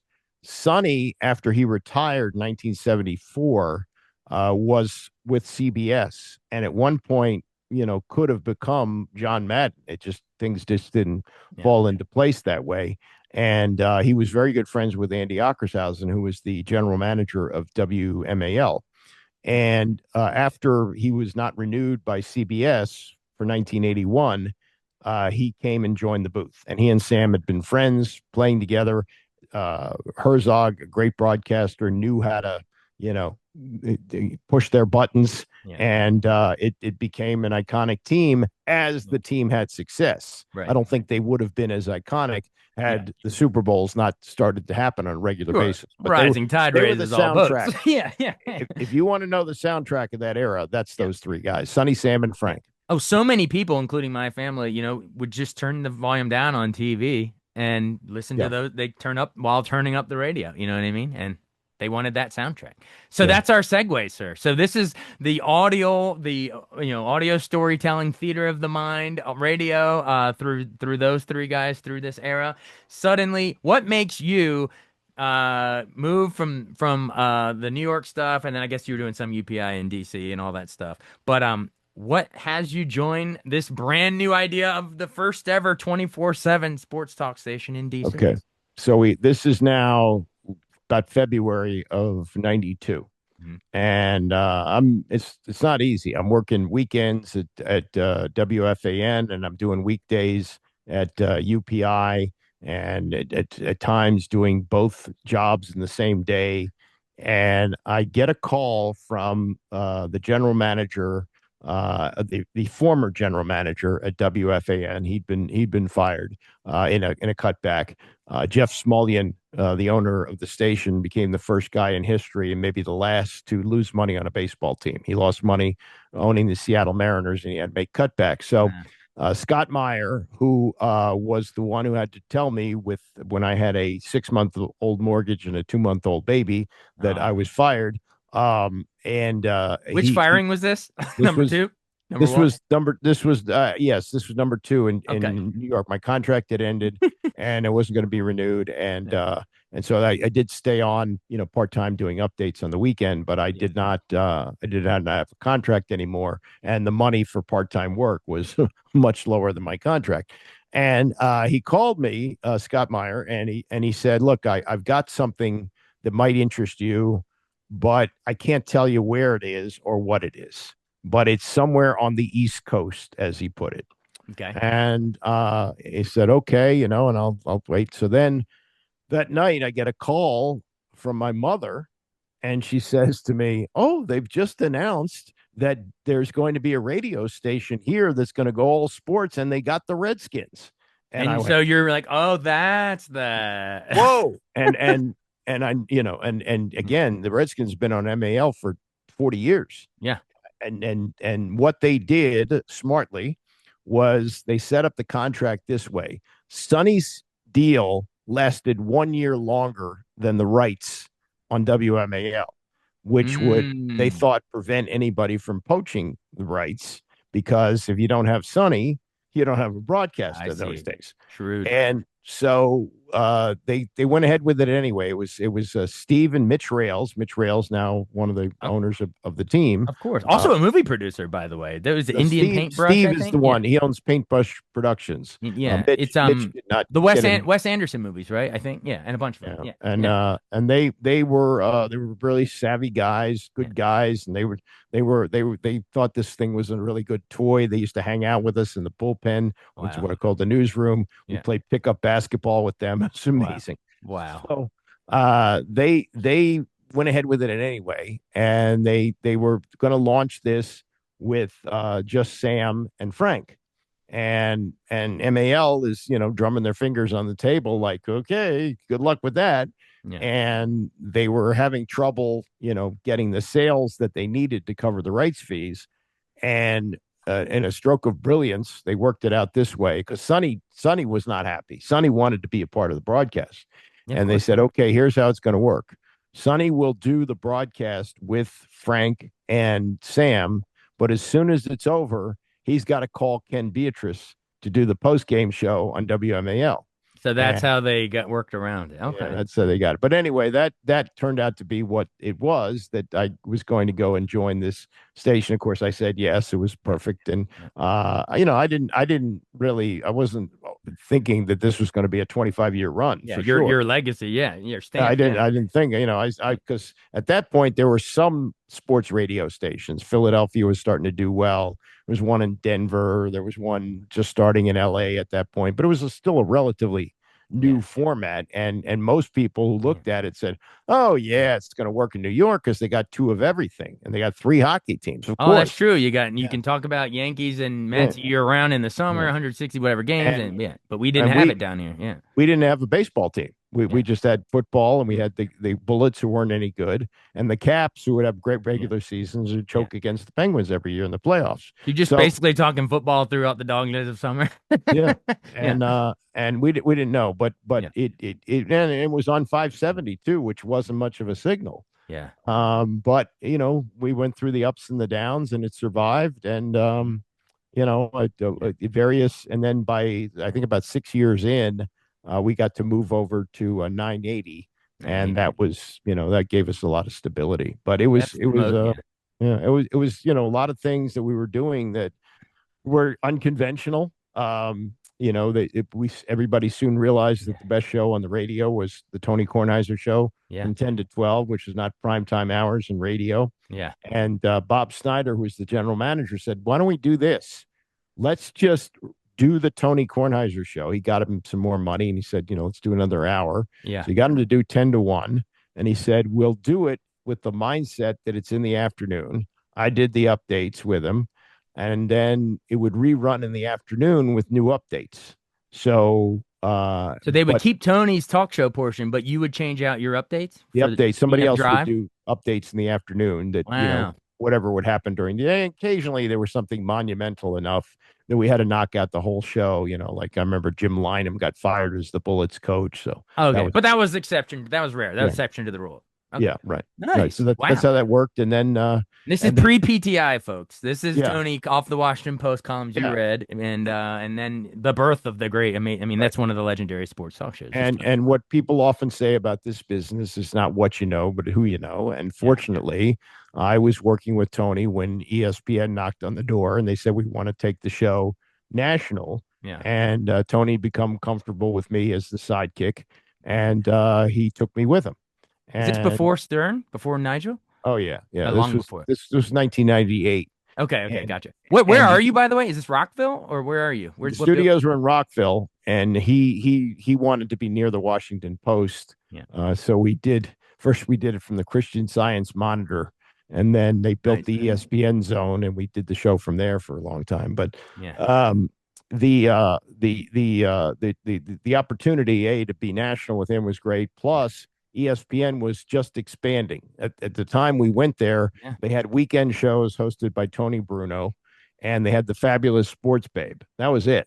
And so they went 24 hours, and they needed people to do shows, and they put me with Mel Kiper, and I had a great 6-year run with Mel. I was working 7 days a week, but when you work with those two guys, it's not heavy lifting. No, So- absolutely. Yeah. And you get the rub off of that, and it just only makes you better. And you made them better, I would say. You were a big part. So I mean, people say they enjoyed the show. Mel's a wonderful guy. He's still a friend, and Tony the same thing. So it was a very good experience. Yes, and this, by the way, I know you guys are This is like kind of the good old days of ESPN radio. But for me, as a childhood, growing up in the '80s and the '90s, that was the height of ESPN. Sports Center is really taken off with Stuart Scott and Rich Eisen and Chris Berman. I mean, all those Dan Patrick, like that was like the gold standard, if you ask me, Stuart Scott. All right, cool. So then you're at the team 980 at this point. It's switched to 980. And you mentioned being Tony's sort of second banana to Tony there. So I would say that, and then you would also do like Monday game recaps, the Monday morning quarterbacking. I did that with Kevin Sheehan for a number of years. Yeah. And I'll tell you the impetus of what was also, a big part of my run at 980. We were at the Super Bowl, and Tony had on at the same time Hank Goldberg and Mike Lupica.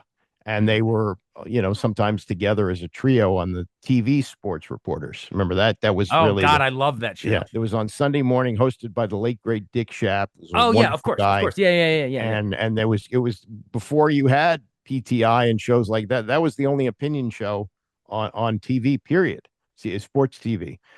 So I thought, wow, this is really cool, and it's working here on the radio. What if I were to take two people from Washington media and sit with them every day, and all the producer would have to do is get two people in every day. Yeah. And the first show that I ever did was with Mike Wilbon and Steve Buckhantz. Wow, two And- legends. Yeah. And that worked, but the problem was keeping the consistency. You getting two people of that level Sure. on a regular basis. Yeah. And about that time, Steve Czaban came back to town. He had worked with us for a while, and then had gone on to Chicago and I believe Charlotte.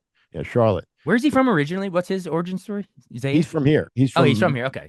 He's from McLean. We used to talk about that. Mean Streets of McLean. Mean Oh Streets yeah, of course. Chase. Yeah, of course. That's Yeah. two You suburban are looking boys. live at the mean streets of McLean. Right. And so the program director, Todd Castleberry, said, "Why don't we try and put Steve in the second chair, and we'll rotate the third." Mhm. And that was magic. Because Zabe knew we were different. and he knew how to do radio. He knew how to push my buttons. I knew how to keep the train on the tracks, and we had a great run. So, the 13 years you were together on the Sports Reporters. I mean, it was you. I mean, I know everyone talks high on Mike and the Mad Dog for New York, but I'm serious. Zabe and Andy for DC. I mean, everyone listen to this. This again, not a hot take, but you guys were the Mike and Mad Dog, or you are the Madden and Summerall of our DC sports listening. You know what I mean? We chronicled, and we Zabe talks about it. I don't know if we'll ever do it, but we chronicled the Dan Snyder era.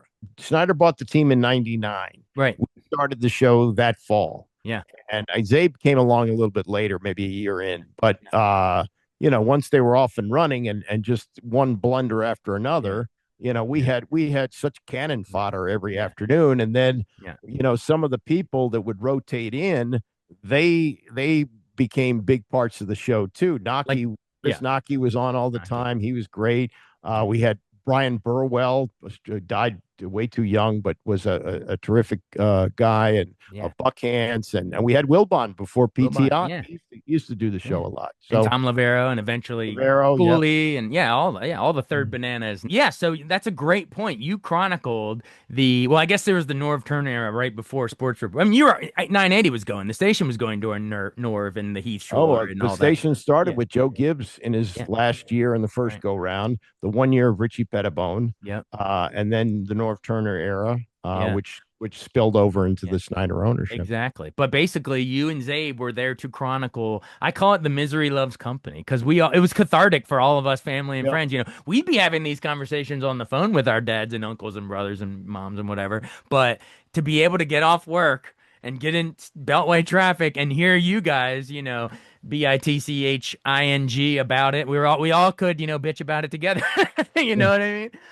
It was cathartic. So hey, our listeners, I don't know how much time you got, but I would love to go through some of the chapters of the Dan Snyder era and some of your memories of the most miserable of the miserable. The most you have to laugh so you don't to keep from crying. So I'll break it up into segments for you.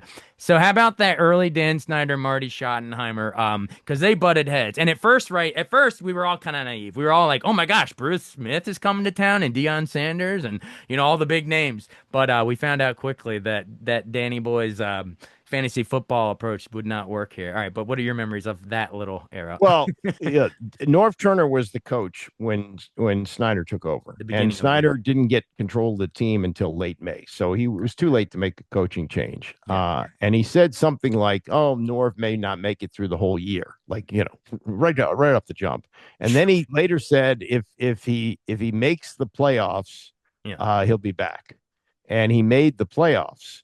But we later found out, and Rick Snyder, who was a longtime reporter in town, he died last year or two. Rest in peace. One of the best things he ever wrote was a follow-up years later from Norv, who said that after that year, and that was by Snyder standards, a great year. They won the division, they won 10 games, and they won a playoff game. Is this Brad Johnson and the botched field goal against the Bucks, right? Yep.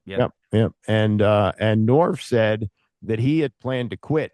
He hated it so much with Snyder, but his son, Scott Turner, who later became the offensive coordinator, was going into his senior year at Oakton High School. And Norv said he didn't want to uproot him and move him, so he came back for another year, and that was the year that Snyder went for it. And he got Deion, and he got Bruce Smith and Jeff George and Mark Carrier and all that stuff. And so he fired Norv with a 7-6 record. They were in contention to make the playoffs, and he hired Terry Robisky. Terry Robisky was a terrific, offensive coach. It was a situation where the locker room was divided. Some hated Jeff George. It was just by that time it had devolved into something bad. And who was their running? Was it Stephen Davis at that time? Who was the running? Stephen Davis was running back. Yeah, they had talent. Who else was on? Like Ken Harvey. Camp Bailey was on that team. Camp Bailey. Yeah. Oh, LeVar Arrington joined in there with the shot. Yeah. Okay. Yeah. And so when does Marty come in? So Marty comes in the following year in 2001. Yeah. But he had also gone on ESPN and said, I could never work for a guy like that. This was the year. 2000, Marty was between Kansas City and Washington, and he was working as an analyst on ESPN. Said I could never work for a guy like that. Yeah. They had dinner. He offered Marty a big contract for the time. I think it was something like $5 million a year, which was a lot of money for a coach in those days. Yeah. And so Marty came in, and they started 0-5. And at that point, the stadium had a sponsor. Oh, and this is FedEx. new Fed. By the way, this is FedEx now. We've moved Yeah. to FedEx. Yeah. It opened as Jack Kent Cook Field Yeah. or Stadium. As soon as Snyder took over the In team, Raljan, Landover. he took the name off it. He made it Redskins Stadium, and then he got FedEx as a sponsor. Pepper Rogers conveyed with the sponsorship deal. He was based in Memphis, and they brought him in, and he starts bending Snyder's ear about this innovative coach at Florida named Steve Spurrier. Mm-hmm. And then we start to see Dan Snyder and his boy Vinny Serrato showing up at the University of Florida games. So it begins then. Allegedly scout their shiny talent. new toy in Florida, while Spurrier's up here trying to, do some hard-nosed practices and do it the old school way. Yeah. Yeah. So while this is all going on, Schottenheimer turns things around. They went from 0-5 to 5-5. Yeah. He's got Tony Banks and one audible. That's it. Yeah. He cut Jeff George. He didn't bench Jeff George. He cut him. Yeah. And they got back in, and miraculously, a team that didn't have a lot going for it finished 8-8. And at the end of the year, and one of the stipulations that Marty had when he came in was, okay, I'll coach your team, but I'm completely in charge. And he even said, and he was asked at the news conference, or he said it, he said, if we have a dispute, we'll talk it out, but I have the final word. Isn't that right, Daniel? And Snyder shake his head. Yeah. But as that right there encapsulates the tension of, like, if this was a sports movie, Schottenheimer is the old school guy who takes over and they struggle at first, but then he whips them into shape, and all the guys that used to be like, oh, practice is too hard, are finally starting to buy in, and they're building. Goose was talking about it. It's like we're starting to build towards, and you still had Darryl Green. You still had, who was our wide receivers? Was it Michael Westbrook and like Henry Ellard, or was Terry Allen in the backfield? It's somewhere in that era. Yeah, but I think we weren't. Don't you think they were wanting to play for Marty? Yeah, I mean, Marty was doing a good job, but the problem was Snyder didn't like not having control, and so at the end of the season, he met with Marty for a week, trying to browbeat him out of giving up control. And Marty said, "Here's the deal. Here, you look at the paper." Yeah. So with I think 3 or 4 years left on the contract, he fired him.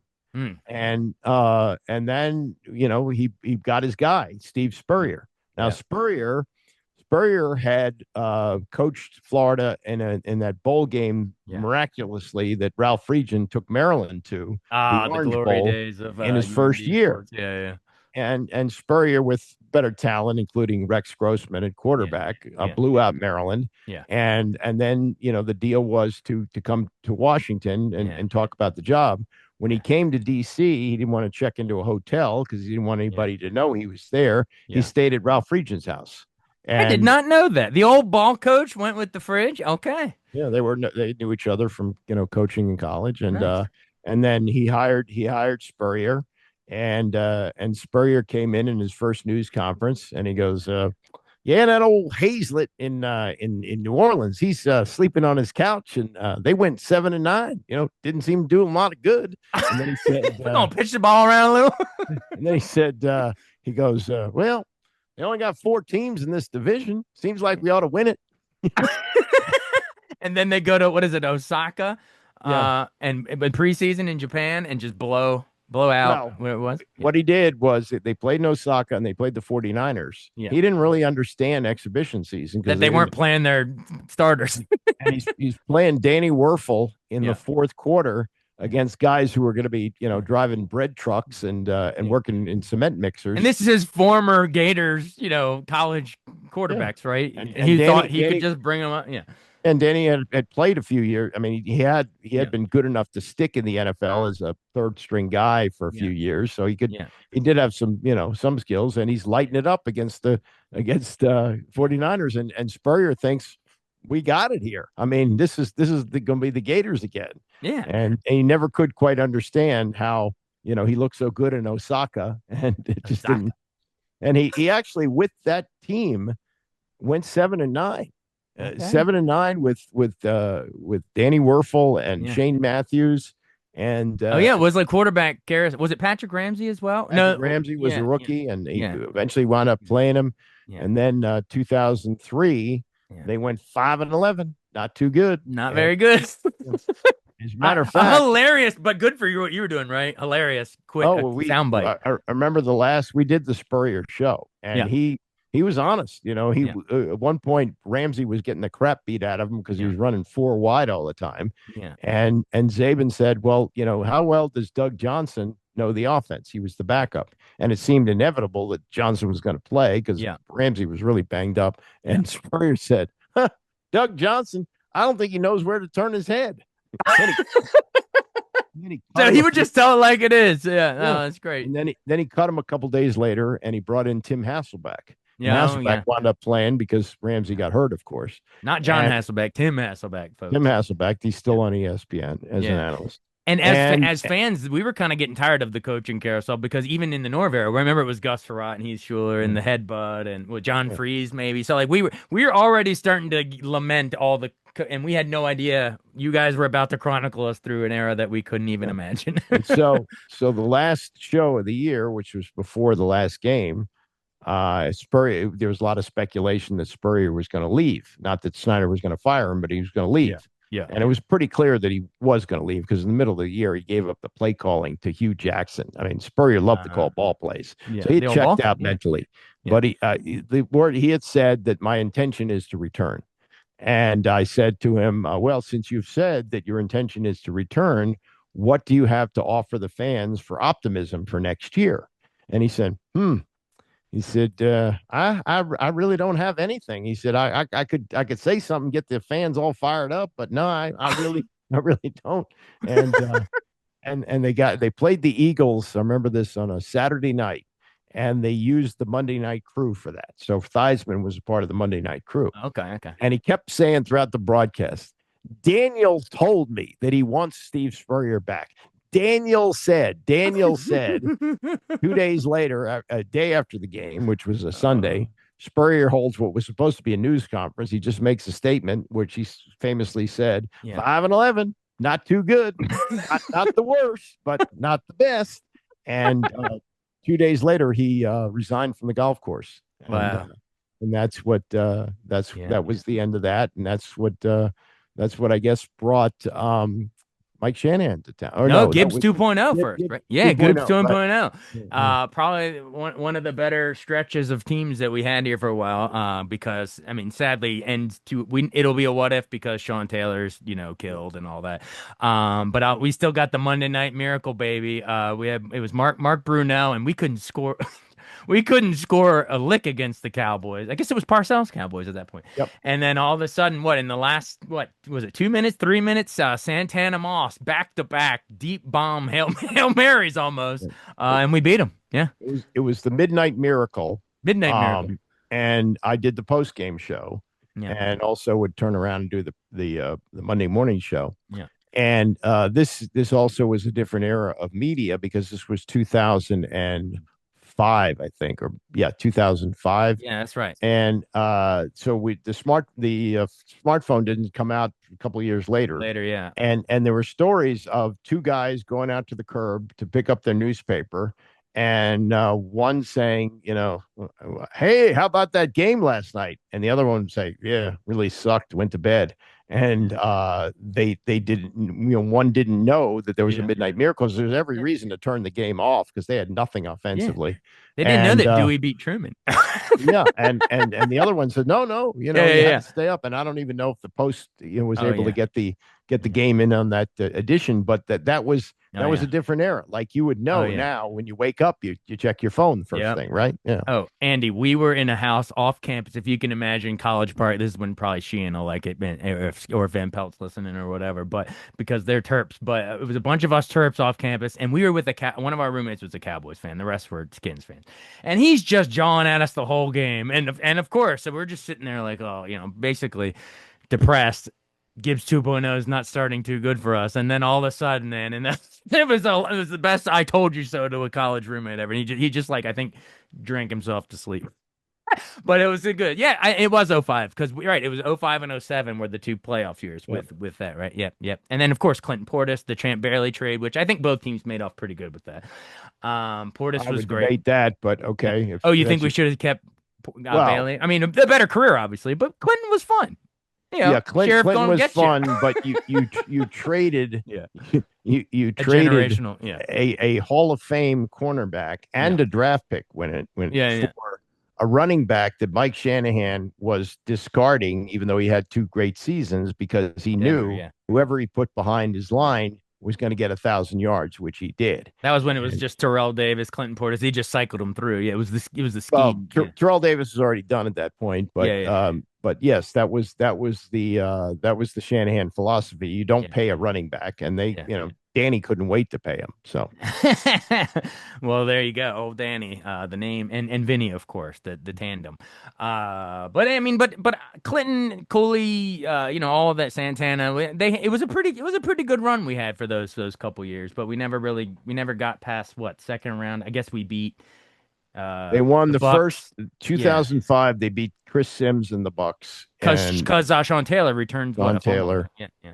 and then in 2000, and then both years they went out against Seattle in Seattle. Yeah, yeah. Oh yeah, you're right. That was those early Seattle teams. What was it? Was this Alexander, the running back for Alexander? Yeah. Yep. All right, cool. All right, and then sadly after the Sean Taylor tragedy, which I don't know, for me it was like the closest our town got to having an LT with those hits and the Pro Bowl kicker and all that. But also game changer, like picking up fumbles in reverse and housing them, or what was that one where it was like the field goal? Remember it wasn't like the craziest turn That of was events ever. Yeah, with that Nick was against Novak. Yeah, Dallas. Yes, it was the liquored up kicker. yeah, The kick was blocked by yeah. Vincent, not Yes, Jay Vincent, but yes. Yeah. the guy now works for the Troy league, Vincent. Troy Vincent. Yeah, Yeah, and it was picked up by Sean Taylor, yeah. who returned it out of field goal range, but there Oh, he was an got face unnecessary mask. Yeah, yeah, yeah, yeah. face mask. Yeah, and that and I think it was the former Maryland kicker who Yeah, was in yeah. Nick who Novak. yeah, kicked the Nick Novak kicked the game-winning field goal. That Yeah, was '06. That was a bad year. That was the year they went yeah. 5-11. You're right. Yeah. A different 5-11. Yeah. That's with Joe. And then they get back, they kind of, I think, go on a late season run in 2007 and get in again with didn't Jason Campbell went down? It was Well, that was a remarkable game yeah. because the team had gone to Miami on Monday for the Sean Taylor funeral. Oh God. Uh, they got back, and I guess they had a whatever kind of practice you could have on Tuesday. You have the walkthrough on Wednesday. They played Thursday night against the Bears. Jason Campbell went down early with a knee injury, and Todd Collins came in. Oh yeah, the And Todd to Todd connection, Yoder. Yeah. Todd Collins, and he led them to 3 straight wins, Yeah. and they got into the playoffs with Yeah. 9 wins, I think, Wow. and then they lost to Seattle in the first round. Yeah, yeah. And you are chronicling all of it. As we tell these tales, we're going to keep trying to weave in how Zabe and Andy and the sports reporters were covering it because for you guys, the next regime, so Gibbs steps down probably because Taylor's killed. It's just too much tragic and all that stuff. We had a son. son. Gibbs left after Yeah. after the fourth year because his grandson had leukemia, Ah. and he had there were indications it was enough because in the game after the Sean Taylor death when they played Buffalo, Yeah. he called back-to-back timeouts to freeze the kicker, Oh yeah. which moved a very unlikely field goal attempt into a very makeable one. Right. And it was time. And so yeah, he stepped down, and And in comes the greatest for you to cover ever, Jim Zorn. well, I mean, they wanted to get the now the Chiefs defensive coordinator, who was the Giants defensive coordinator at the time, and they waited out the Super Bowl. So they waited and waited and waited and thought they were going to get him. He comes in and he's looking at the clown show of Dan Snyder and Vinny Serrato, Yeah. asking him questions out of the Notre Dame handbook of hiring coaches. And he said Steve Spagnuolo. He said I'm out here. Yeah. So they're now, and they did the unusual thing. Maybe this was part of the reason he didn't want it either. They had hired Jim Zorn as the offensive coordinator before they had a head coach. Have you ever heard of a head coach being told if you want the job, you got to take a guy who's never been an offensive coordinator No, before? usually they bring their own. They want to Yeah, bring their own right. staff. Yeah. Yeah. So okay, so he's now there, and it's getting late February. You got Yeah. the combine coming up, and the Yeah. draft isn't far away. And so, as I understand it, they called Joe Gibbs, who is now in the garage in Charlotte, Oh yeah, because he's and they about to said, become a NASCAR champion. Yeah, yeah, well, yeah. he already had become. Oh This yeah, was right, right. that's part of the reason he came back. By the way, was money for the NASCAR You're right. team. You're right. You're right. He was there. But Yep. they call the garage, and it's like Joe. Oh yeah, yeah. What? Hey, what do you think of Jim Zorn as a head coach? And he goes, yeah, sure, sounds good. So He probably thought they said another name. Jim Johnson. Okay. so they hired Jim Zorn, who Yeah. had never risen above quarterbacks coach, and had been told when he was in Seattle and they had a coach in waiting. Yeah, we're not going to keep you as the quarterbacks coach. So if you want to look around for another job, you can. That's how he wound up here as the offensive coordinator. Yeah. And we do in radio, they call it a wraparound. So the news conference was on a Sunday afternoon, scheduled to start like 4 o'clock. And so you don't know whether it's going to start at 4. They often start late. Yeah. So, you talk until it's time to carry the news conference, and then you react to the news conference. Yeah. And the first thing that I said after it was over was, maroon and black, really? Ugh. And it sort of devolved from there. Yeah, that was the point where he talked about his family all decked out in team colors, maroon and black. Yeah. And Maybe he was just a Snyder, time traveler and had seen those awful First Commanders uniforms. whatever. Maybe. And But yeah, Snyder he didn't know. Yeah. Snyder in the background says yellow. No, Yeah. it's gold, but whatever. And Thom Loverro tells this story. He's there to cover it for the Washington Times. Yeah. And he's in the parking lot, and he sees Zorn's wife on a cell phone. And she's saying into the cell phone, no, no, no, no, head coach. Like, so I have heard Tom say, "Oh, that's great." yeah. He So, didn't realize. And she was like, "Wait a minute." They're promoting you from quarterbacks coach to not offensive coordinator to head coach. Okay. All so right. he becomes head coach, and they did get off to a 6-2 start. Yeah. They were running the ball, and Zorn took some big fourth down gambles that paid off. Who was it? So, Was this still? I guess this was still Portis. I guess. Yeah. yeah, Yeah. Portis was there, right? And then the And following Santana year, and yeah. yeah, and the following year, the bingo caller comes in. Oh, Sherm Lewis. Yeah. Rest in peace. Yeah. They're trying to get Zorn to quit, and they tell him that he's going to be the play caller, and he eventually did. Zorn, who still had control of decisions in the red zone, ran some crazy plays, including the swinging gate twice. It was just a disaster, and he was fired. And then Mike Shanahan came in, and Remind our listeners of this because basically, so Zorn, they were struggling so much, and I even remember you guys. I don't know if it was Kevin and Tom or who was it, but said, "Are you? What is it? It wasn't Code Red. It was, are you on the hot seat or whatever?" And he was like visibly pissed, wasn't he, Zorn? Well, like, how dare you ask me that? The first year that he coached, Yeah. which was 6-2 year, Zabe and I did the show. Yeah. And he didn't like the questions. So he said, I'm not going to do it with these guys anymore. Yeah. And the decision was made, but I think he said they had to do it in person. Mhm. So Tom and Kevin would go out to Ashburn and do it with him in person. And Kevin asked him about being on the hot seat, and he wigged out, like, what do you mean? Yeah. And then after the play calling was taken away from him, Kevin said he would appear, early in the show. It was a 2 or 3 hour show. He'd appear early in the show for his segment, 15 minutes, and then he'd just hang out and watch him talk. This is a head coach in the NFL. These guys, every minute is supposed to be. No, he's just hanging around. He just We're just running out his contract pretty much. Oh, wow, that's crazy. And Sherm Lewis got. So wait, I'd forgotten that Sherm, the bingo caller, took over play. Well, I remember he took over play calling, but I'd forgotten that Zorn still had red zone rights. That's insanity.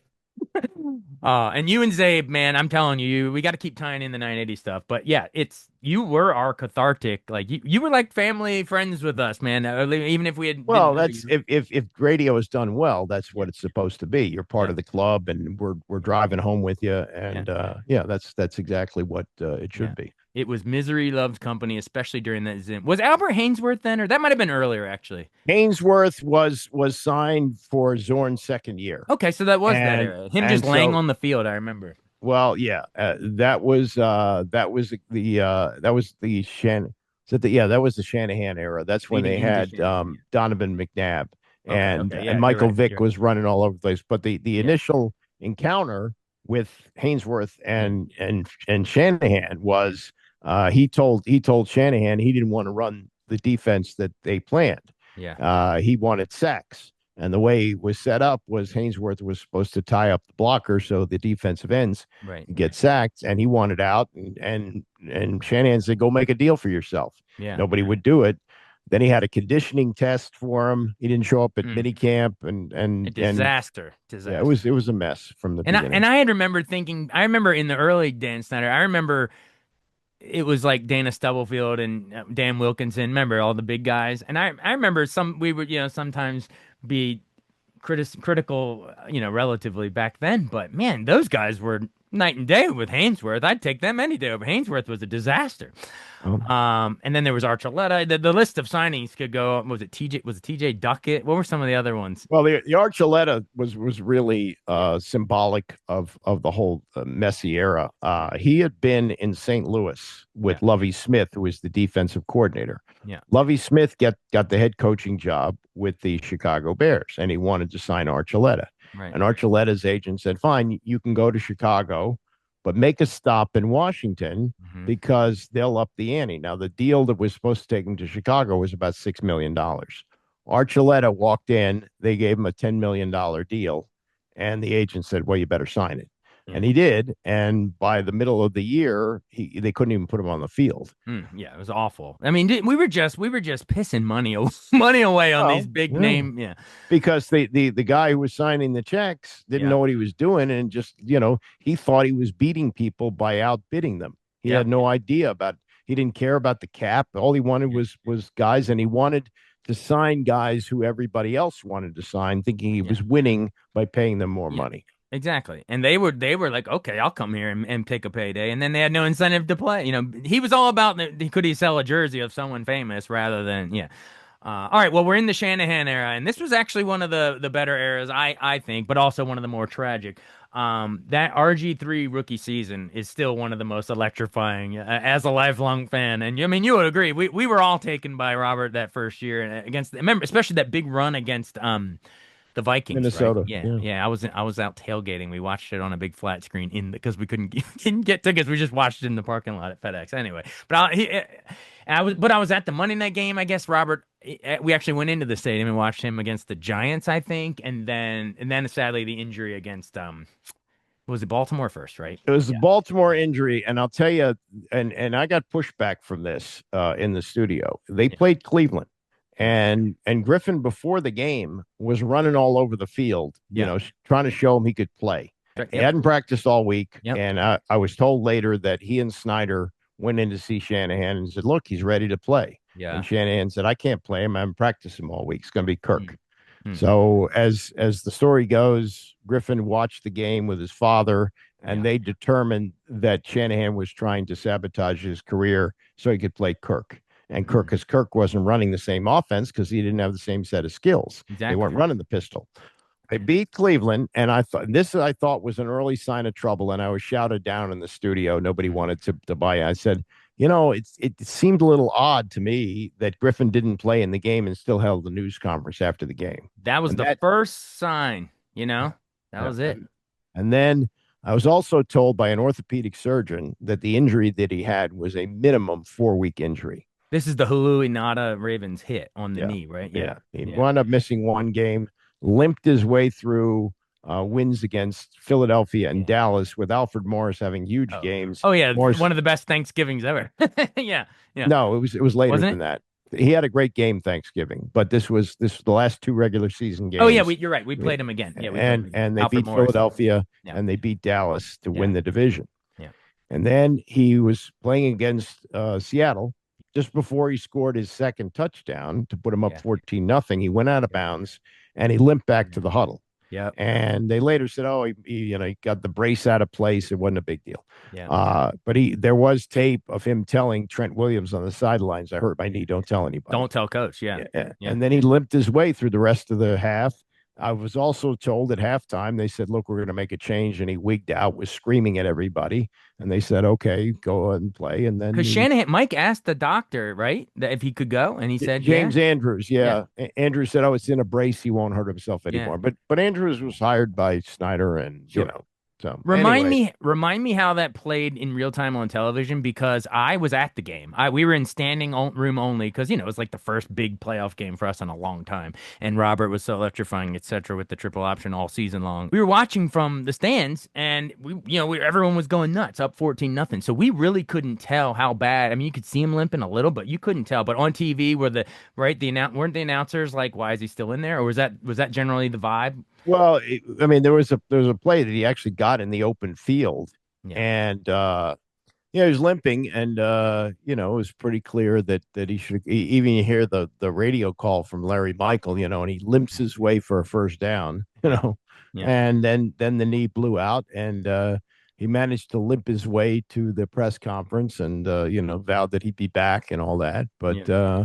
the fact of the matter is, he did not want to run that offense anymore. Yeah. That was one thing, and he produced his own video all in for week one. Yeah. And Yeah, I remember. he was always in good shape, and he'd let you know he was in good shape. Yeah. But the problem is that playing quarterback is as much mental as it is physical. It probably is Yeah. more mental, and he didn't put in the time that it takes. If you see what Jaden Daniels does, Oh, with the 5 o'clock in VR the morning, headsets and all that. yeah, Yeah, yeah, yeah, all that yeah, that wasn't yeah, that yeah, wasn't him. Yeah. yeah. Sadly, yeah. And Robert definitely a smart dude, a charismatic dude, fast as hell, but more like a track star fast than a agility. But yeah, I'll never forget.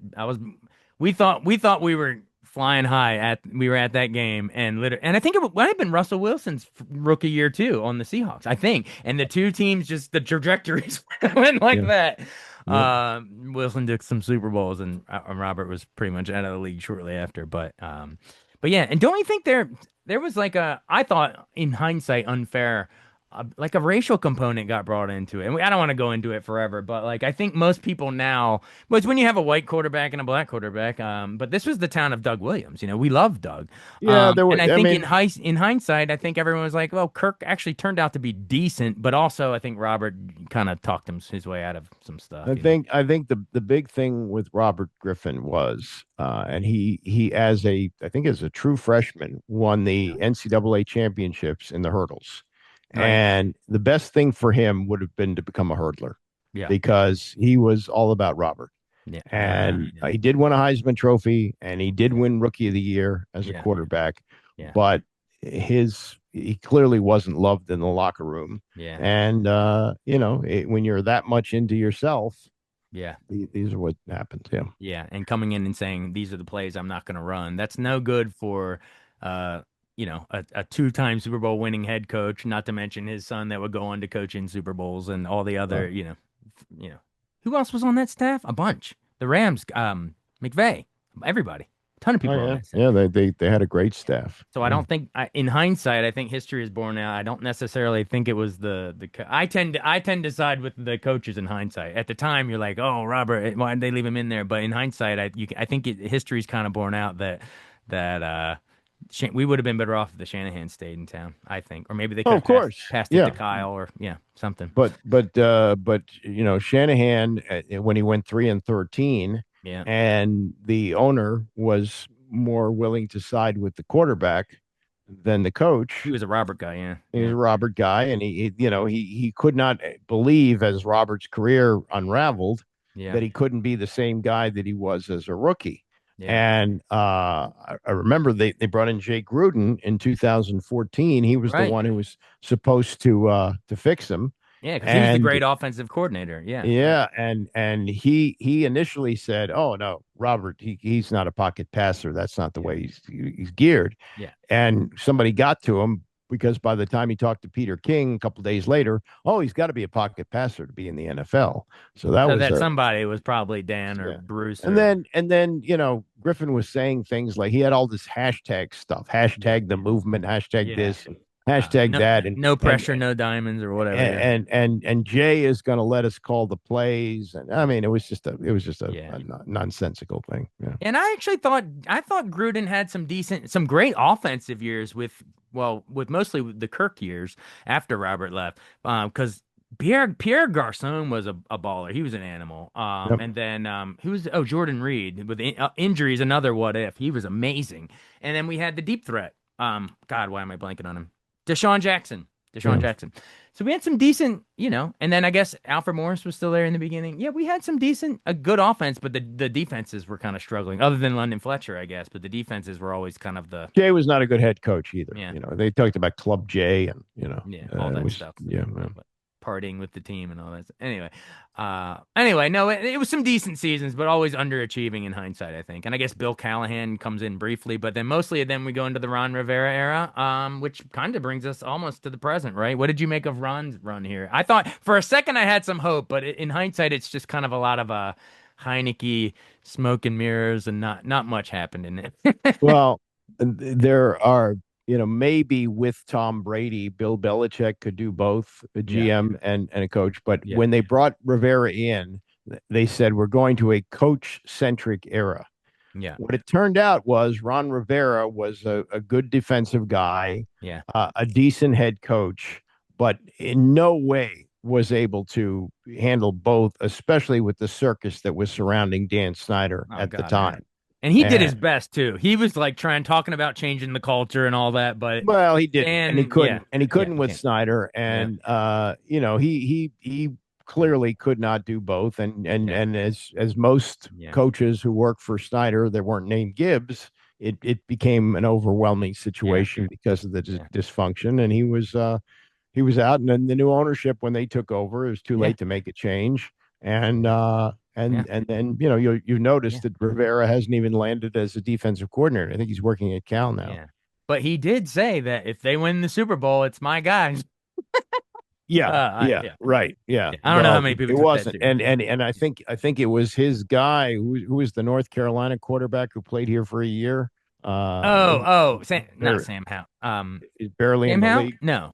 whatever. But Anyway, yeah, yeah, yeah. he Well, yeah, did not have Jaden Daniels. He did not yeah, draft Jaden Daniels, yeah. and that was the difference 2 years ago. Exactly. He was it was still the road quarterback carousel. What was it? Dwayne Haskins rest in peace was Snyder's guy, local guy, didn't work out. The Alex Smith injury was somewhere around that era too, right? And yeah, but finally we got our guy. I truly believe it. Jaden Daniels with the brand new we have Dan Quinn and what is it? Josh Harris and the new ownership group. Um were you psyched when you saw that first year? Well, I was psyched Obviously. that Snyder was out. That Yeah. was the main thing. I mean, that That that, was the that win. Yeah. that was that was the clearest example of addition by subtraction. Yeah. When they came in, Adam Peters seemed fine. He was coming from Yeah. San Francisco. I Yeah. was not overly excited by Dan Quinn, and he's frankly not necessarily on that solid of footing. They have Yeah. another 5-win season. He's going to Yeah. be gone. Yeah, exactly. What have you But done for me lately?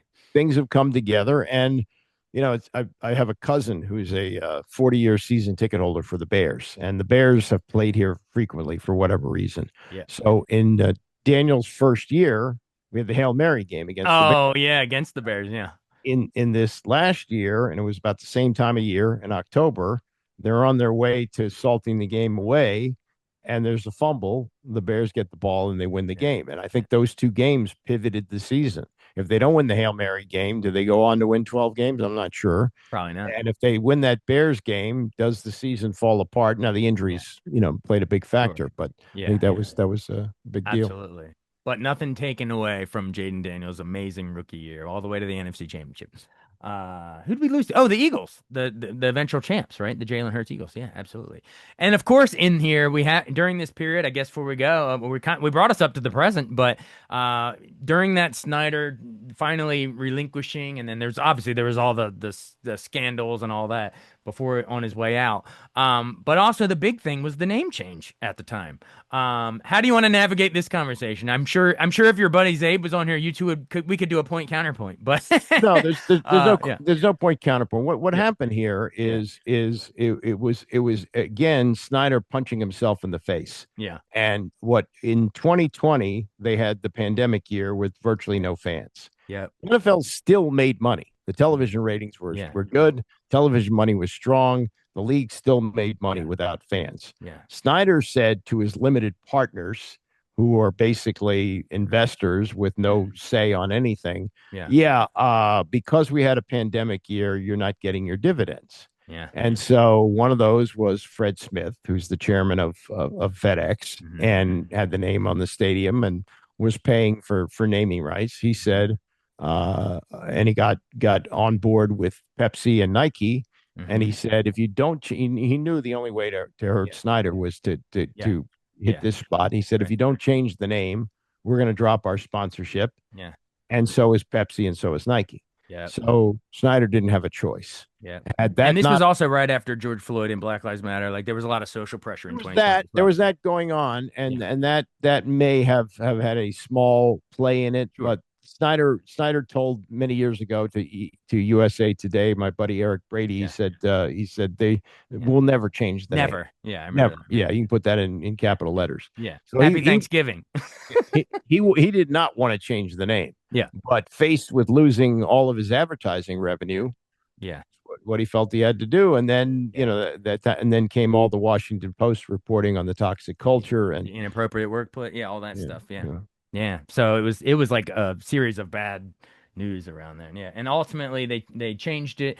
And then it was Washington football team for a while, which was kind of cool actually. I still got some of that gear. But I I would never have was kept really a that. fan of the name they changed, Commanders. I get the arg actually speaking of point counterpoint, this was when I was at TOP.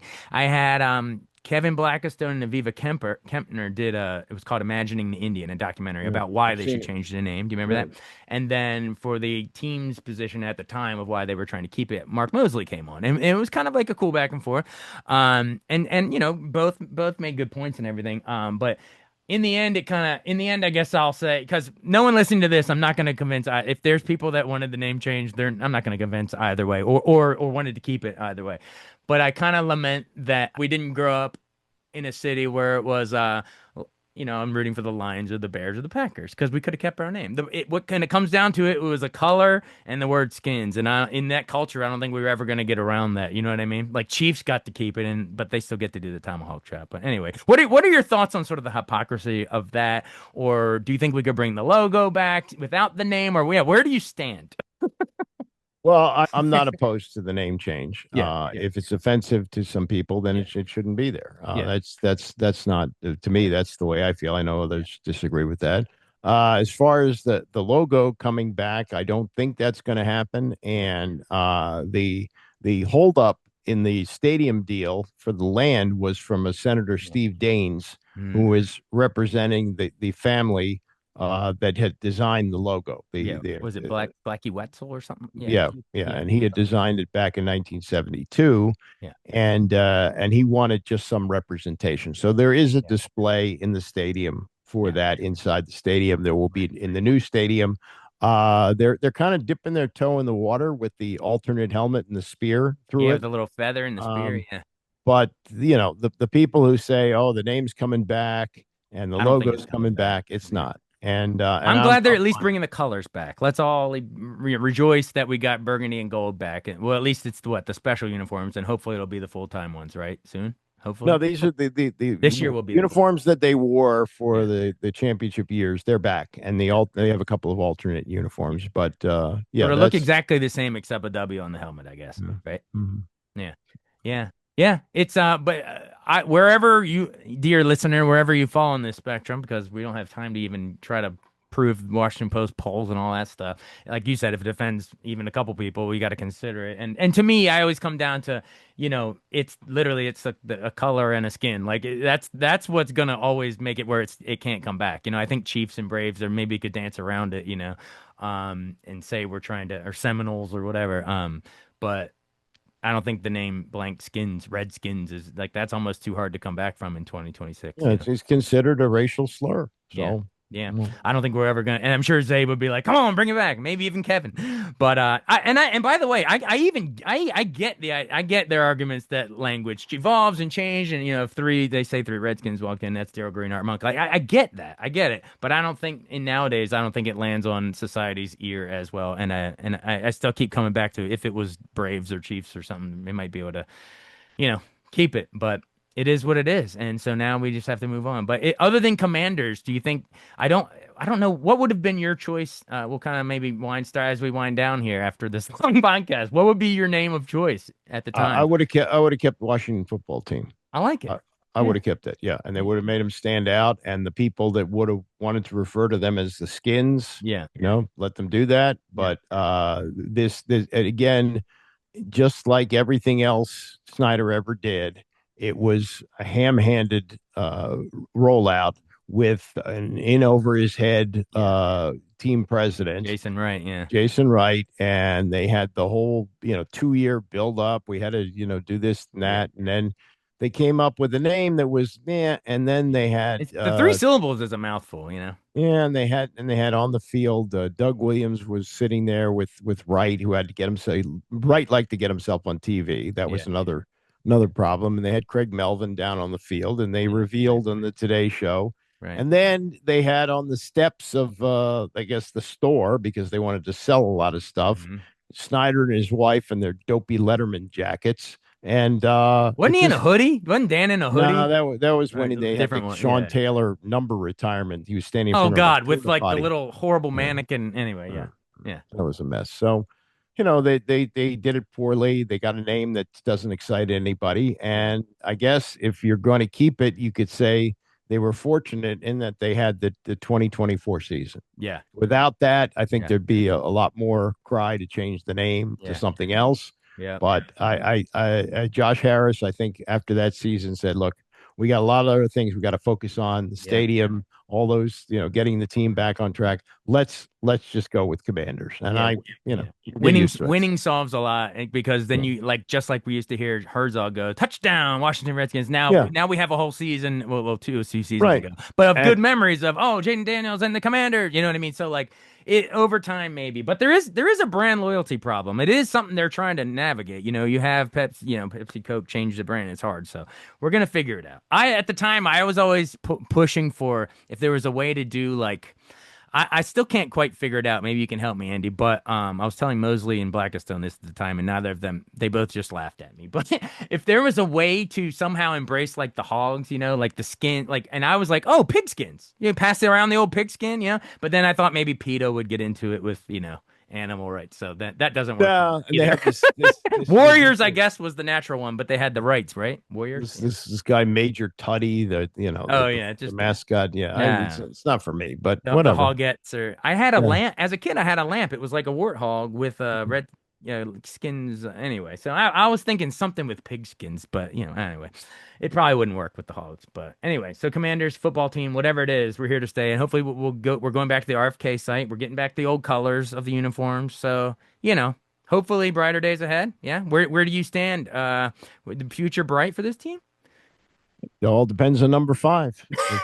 If Jaden Daniels stays healthy and regains the form that he had 2 years ago, yeah, they've got and at least they have a front office that isn't Dan Snyder hopping off his yacht and telling them to draft Dwayne Haskins when they didn't want him. Yeah. So it is being run like a professional operation now. Yeah. And a lot of things have to fall in place for you in the NFL. Championships just don't happen. And although they had that year in 2024, Mhm. it was with Bobby Wagner and Zach Ertz on the last gasp of their career. Right. So those type of players need to be replaced, and it's going to take you a while to get yourself up to being a contender. Absolutely. But this year, hopefully I'm looking forward to a healthy Jaden Daniels this year, because last year you really can't read. You can't really judge off last year. He was in and out of the lineup so much. But in this year, he's going to be throwing to Terry McLaurin on one side and Stephon Diggs, local guy, Maryland and the rest. Actually, good counsel too, right? High school, right? So hopefully little offensive firepower there. We'll see. You've been generous with your time, like that's an understatement of the century, Andy Pollin. But I wanted to give I wanted to give you I your have due. time now, so this is a window. Hopefully, I won't always have this amount of time, but I did today. So Yeah, as they say, this there's an idiom in our business that has that through that I now have come to learn to mean two different ways. It's a double meaning based on my experience. In the beginning when you're young and starting out at J school, Philip Merrill College, whatever, they're like, if you do what you love, you'll never have to work a day of your life. And now on the back end here, how many years later, I realize if you do what you love, you don't work it. It's hard to come by at a certain stage of yeah, finding it the is work, hard to finding find the work. jobs, and Yeah, there was a time in this world that yeah, if you landed a job at WTOP out of college, you could yeah. retire there, but that world doesn't exist anymore. And Yeah, same with the speak Washington to the Post. changing industry. Yeah, speak to that really quick. I feel fortunate I got to experience sort of that, I guess what the last decade or decade and a half of the golden age of radio, pre-COVID and Yeah, radio used to be, and it still is, and it stabilized for me for a while. But yeah, I've been from place to place before I got yeah, here to Washington, yeah. and it used to be the newspaper business. I mean, the Washington Post dropping its sports section, that was Unheard never of. going to happen. No. And people who look to retire there, like Mark Maskey, who'd been there Yeah, for 30 years or whatever, yeah, he suddenly is uprooted at a time when he's looking to work for another 10 years, 15, yeah, whatever. My friend Gene Wong, the same thing. yeah, I mean, yeah, these guys yeah, worked hard at yeah, their trade and were yeah. good, but Clinton you Yates is know out at ESPN of all things. You know what I mean? Like all the guys that you think worked hard all the way up and became the best at what they do are suddenly like, well, wait a minute, it's hard going out there, even and by the way, I know you're speaking to the sports section, but Washington Post also got rid of all of their movie critics and the theater critic and the book critic and all like that's the frustration for me. You spend your whole life trying to become the expert and learn the history of it and put in your time and your 10,000 hours, and you do. You make it. You're at the legacy outlets, and now it doesn't really seem to matter. well, the newspaper business Yeah. was the backbone of it was classified advertising. Yeah. Yeah. And if you take away, maybe your biggest revenue source, Yeah. then, how do you survive? How do you It's monetize tough. that? Yeah. Yeah. Yeah. Absolutely. Which brings us full circle to your, what is it, your fifth HR meeting? Yeah. Losing the job, but I you're gonna. had I had a one, I don't really even want to get into the whole thing of that I lost this other job in San Antonio, which I didn't care about losing. But Okay. there was the format change in Dallas. There was the non-contract renewal in New York, which was really rough with a 6-month-old mortgage and a 2-month-old baby. There was the non-contract renewal Yeah. at 980 in 2017, and Yeah. this one where I was just shown the door. Yeah. And this one was the one where the HR took place on the laptop of the station manager Yeah. with the guy in Atlanta telling me, how I'd get my severance. And he also offered me assistance in creating a resume. And I explained to him the last time I submitted a resume was 1987, and I got the job. So Yeah. I'm not going to be assembling a resume, but Yeah. it just is what it is, and Yeah. you move on and you hope there are other opportunities, and I'm at an age where if they're not, it's okay too. I Yeah. love that. The last year I submitted a resume, Dirty Dancing was in theaters. There you go. There you Yeah. go. Hey, this has been so much fun. Seriously, not only Oh, do you chronicling. want Oh yeah, you the said story. There was a you want the story. Reagan story? Let me give you the Reagan Reagan story. Yeah. story. Okay. We had worked a deal with him Yeah. that because he used to come to town. He's in New York. He lived Yeah. in New York, trying to be an actor. Yeah. And he would come in on Thursdays to tape the George Michael show, which Yeah. if you are too young to remember Oh, I that, watched Sports Machine religiously. Yeah. wasn't just sport. It wasn't Sports Machine. It was Redskins sidelines, Yeah. and for most of its run, Yeah. it was Riggins, Sonny, Wilbon, and George Michael. Can't beat it. And it was actually must see TV. It was Absolutely. great. And they would rerun it after Saturday Night Live, and it would still Yeah. get monster ratings. Yeah. So he'd come in on Thursday to tape that. And so we worked a deal with him that Yeah. he would come in and do the show with Zabe and me for 2 Yeah. hours before he'd Yeah. go over to Channel 4 Yeah. and tape the show. Yeah. And we found him to be, of course, fascinating. Yeah. Czaban knew how to push his buttons, Yeah. and would say things like, "I think I can tackle you," that sort of thing. And Yeah. we had a good relationship with him, and Yeah. I think one show, Zabe said, "What's your favorite beer?" And he said Czech Var, and we bought a case of Czech Var, and he told Nice. stories. Nice. And this was a story that has been confirmed by Doc Walker, who was in the Yeah. room, and by Joe Jacoby, who was in the room. And the Reds, this would have been 1983 when they were really rolling, and they played a game in San Diego on a Monday night. Generally, the team only goes to the visiting place the day Yeah. before. Yeah. Occasionally, they'll go on a 2 days before if it's a West Coast trip. But this was a Monday night West Coast trip. So they Yeah. said, okay, we're going to go on Saturday to play this game in San Diego. And that meant that they would have a team meeting on Sunday and then play the game on Monday night. So they land in San Diego, and John Riggins, and I think he said he took Dave Butts with him, but I forget Yeah. who it exactly was. But they went to Tijuana, and they had a good night in Tijuana. Following morning, they're in a meeting room, and they're sitting at desks, and Gibbs is at the blackboard diagramming plays. And they said that John was towards the back of the room, and he's going, brum, brum, brum. And then, Gibbs is just going about his business. And then they see John get up, and he gets up and he drops his pants and he pees on the floor. And the rest of the players are, doing exactly what you're doing now, doing the best that they Yeah. can to compose themselves. Yeah. And Gibbs turned around and he looked at Riggins, and Riggins said, "Coach," he said, "I may have had a few," he said, but tomorrow night when the game is played, I'll be ready to roll." And he That's so walked out good. the door. And they said that Gibbs pretended that nothing had happened. They went back to the board and diagrammed plays, and they won the game. I assume Riggins had a good game too. Oh, had a good time in Tijuana and then a good game. Yeah. That's a hilarious story. I want to end on a game, a rapid fire. Ready? Oh, and Yep. it's your 980 colleagues. I'm gonna throw out some of your colleagues. Give me the one word that you think of. First thing that comes to your mind. Steve Czaban, Bombastic. Kevin Sheehan, Steady. Tom Loverro. Um, what do I say this? Tom Loverro would be unconventional. All right. I love Tommy. By the way, he lives up in Frederick, near me, actually. Yeah. Cooley, Chris Cooley. Cooley, one of the smartest athletes I've ever been around. Okay.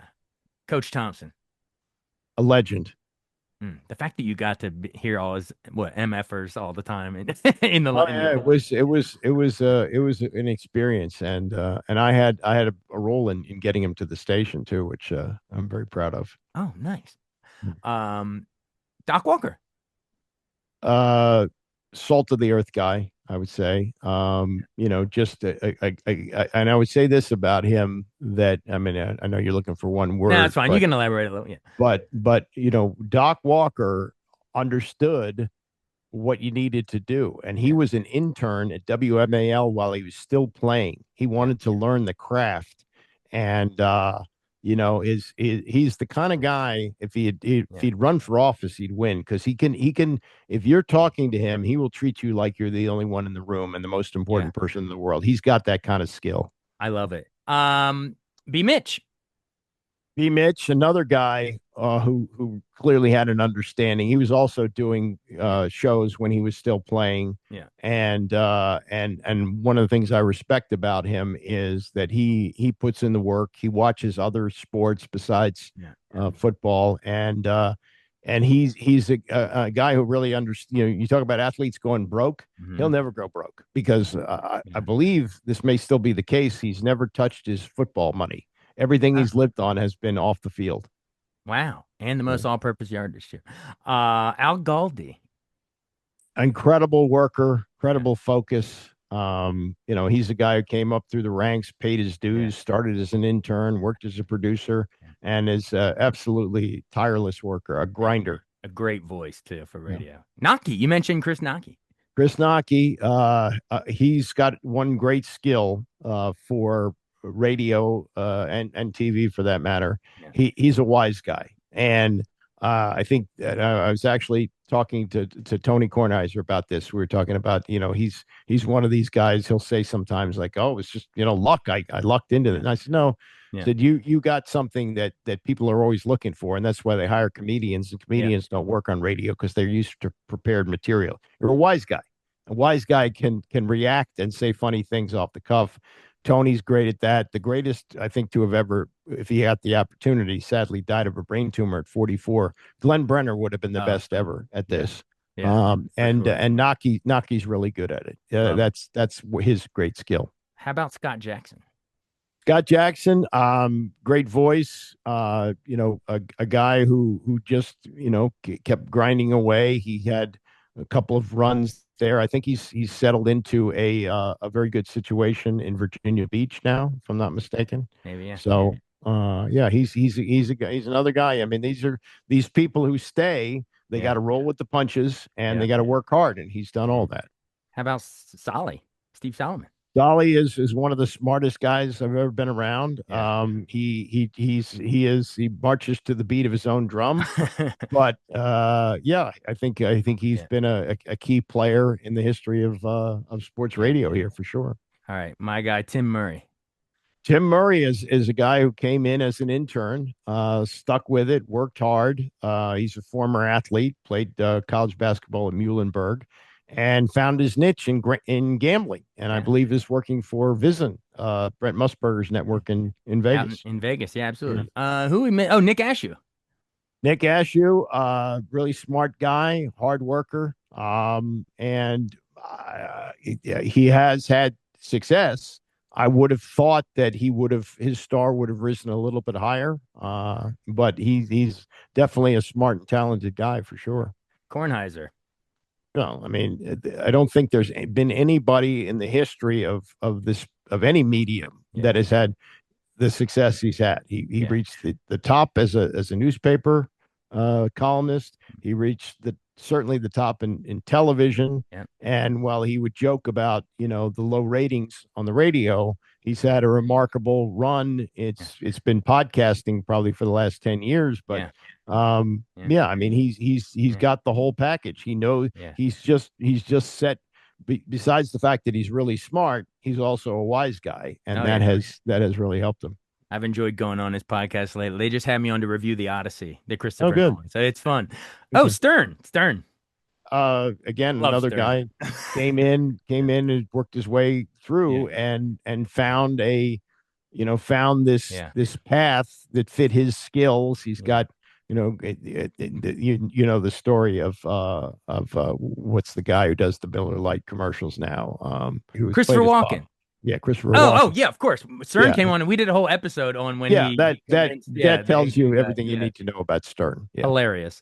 Frank Hanrahan. Great voice, staying power. He's been at TOP a couple times back there now. I enjoyed working with him when he was with us. Good guy. Yeah. Well, speaking of which, with us, how about we wrap up let's end there. Wait, so you and I, but I don't remember when or how we met. One day in the newsroom at TOP. You were already a legend at that point. So how about Dave Johnson? We'll do the sports department. Dave Johnson, I mean, what he did for decades is a feat of incredible human skill, I guess, and endurance. Where he could do a basketball game on the West Coast and go right to the studio and do morning drive radio, bleary-eyed, which is amazing. I think George Wallace he's got a little bit of a Glenn Brenner in him. The ability that he has to banter with the anchors, that's not easy to do. He's good. Georgie.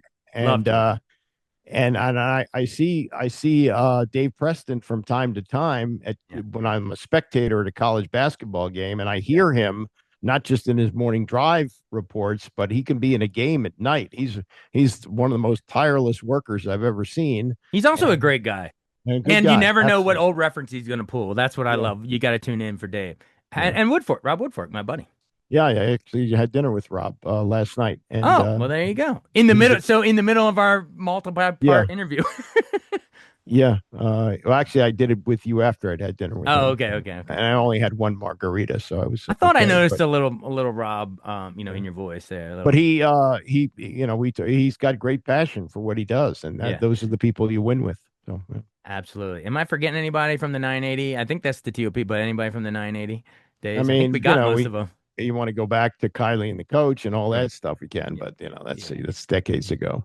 I just figured some of those guys were tuning in, so I figured I would Okay. give them each of their flowers, give them a shout out before we go. Because you help, by the way, part of that is like your, like I said, coaching trees. That is part of your legacy, Andy Pollin. You've built so many careers Uh, over your as the well, godfather. Yeah, the people, these are the things that I get particular pleasure out of is guys who come up and, like Bram Weinstein was an oh yeah, intern. Bram, duh, Andrew Siciliano was an intern with us. I think one of the junkies, Jason Bishop may have been an intern with us. maybe. So, that's good.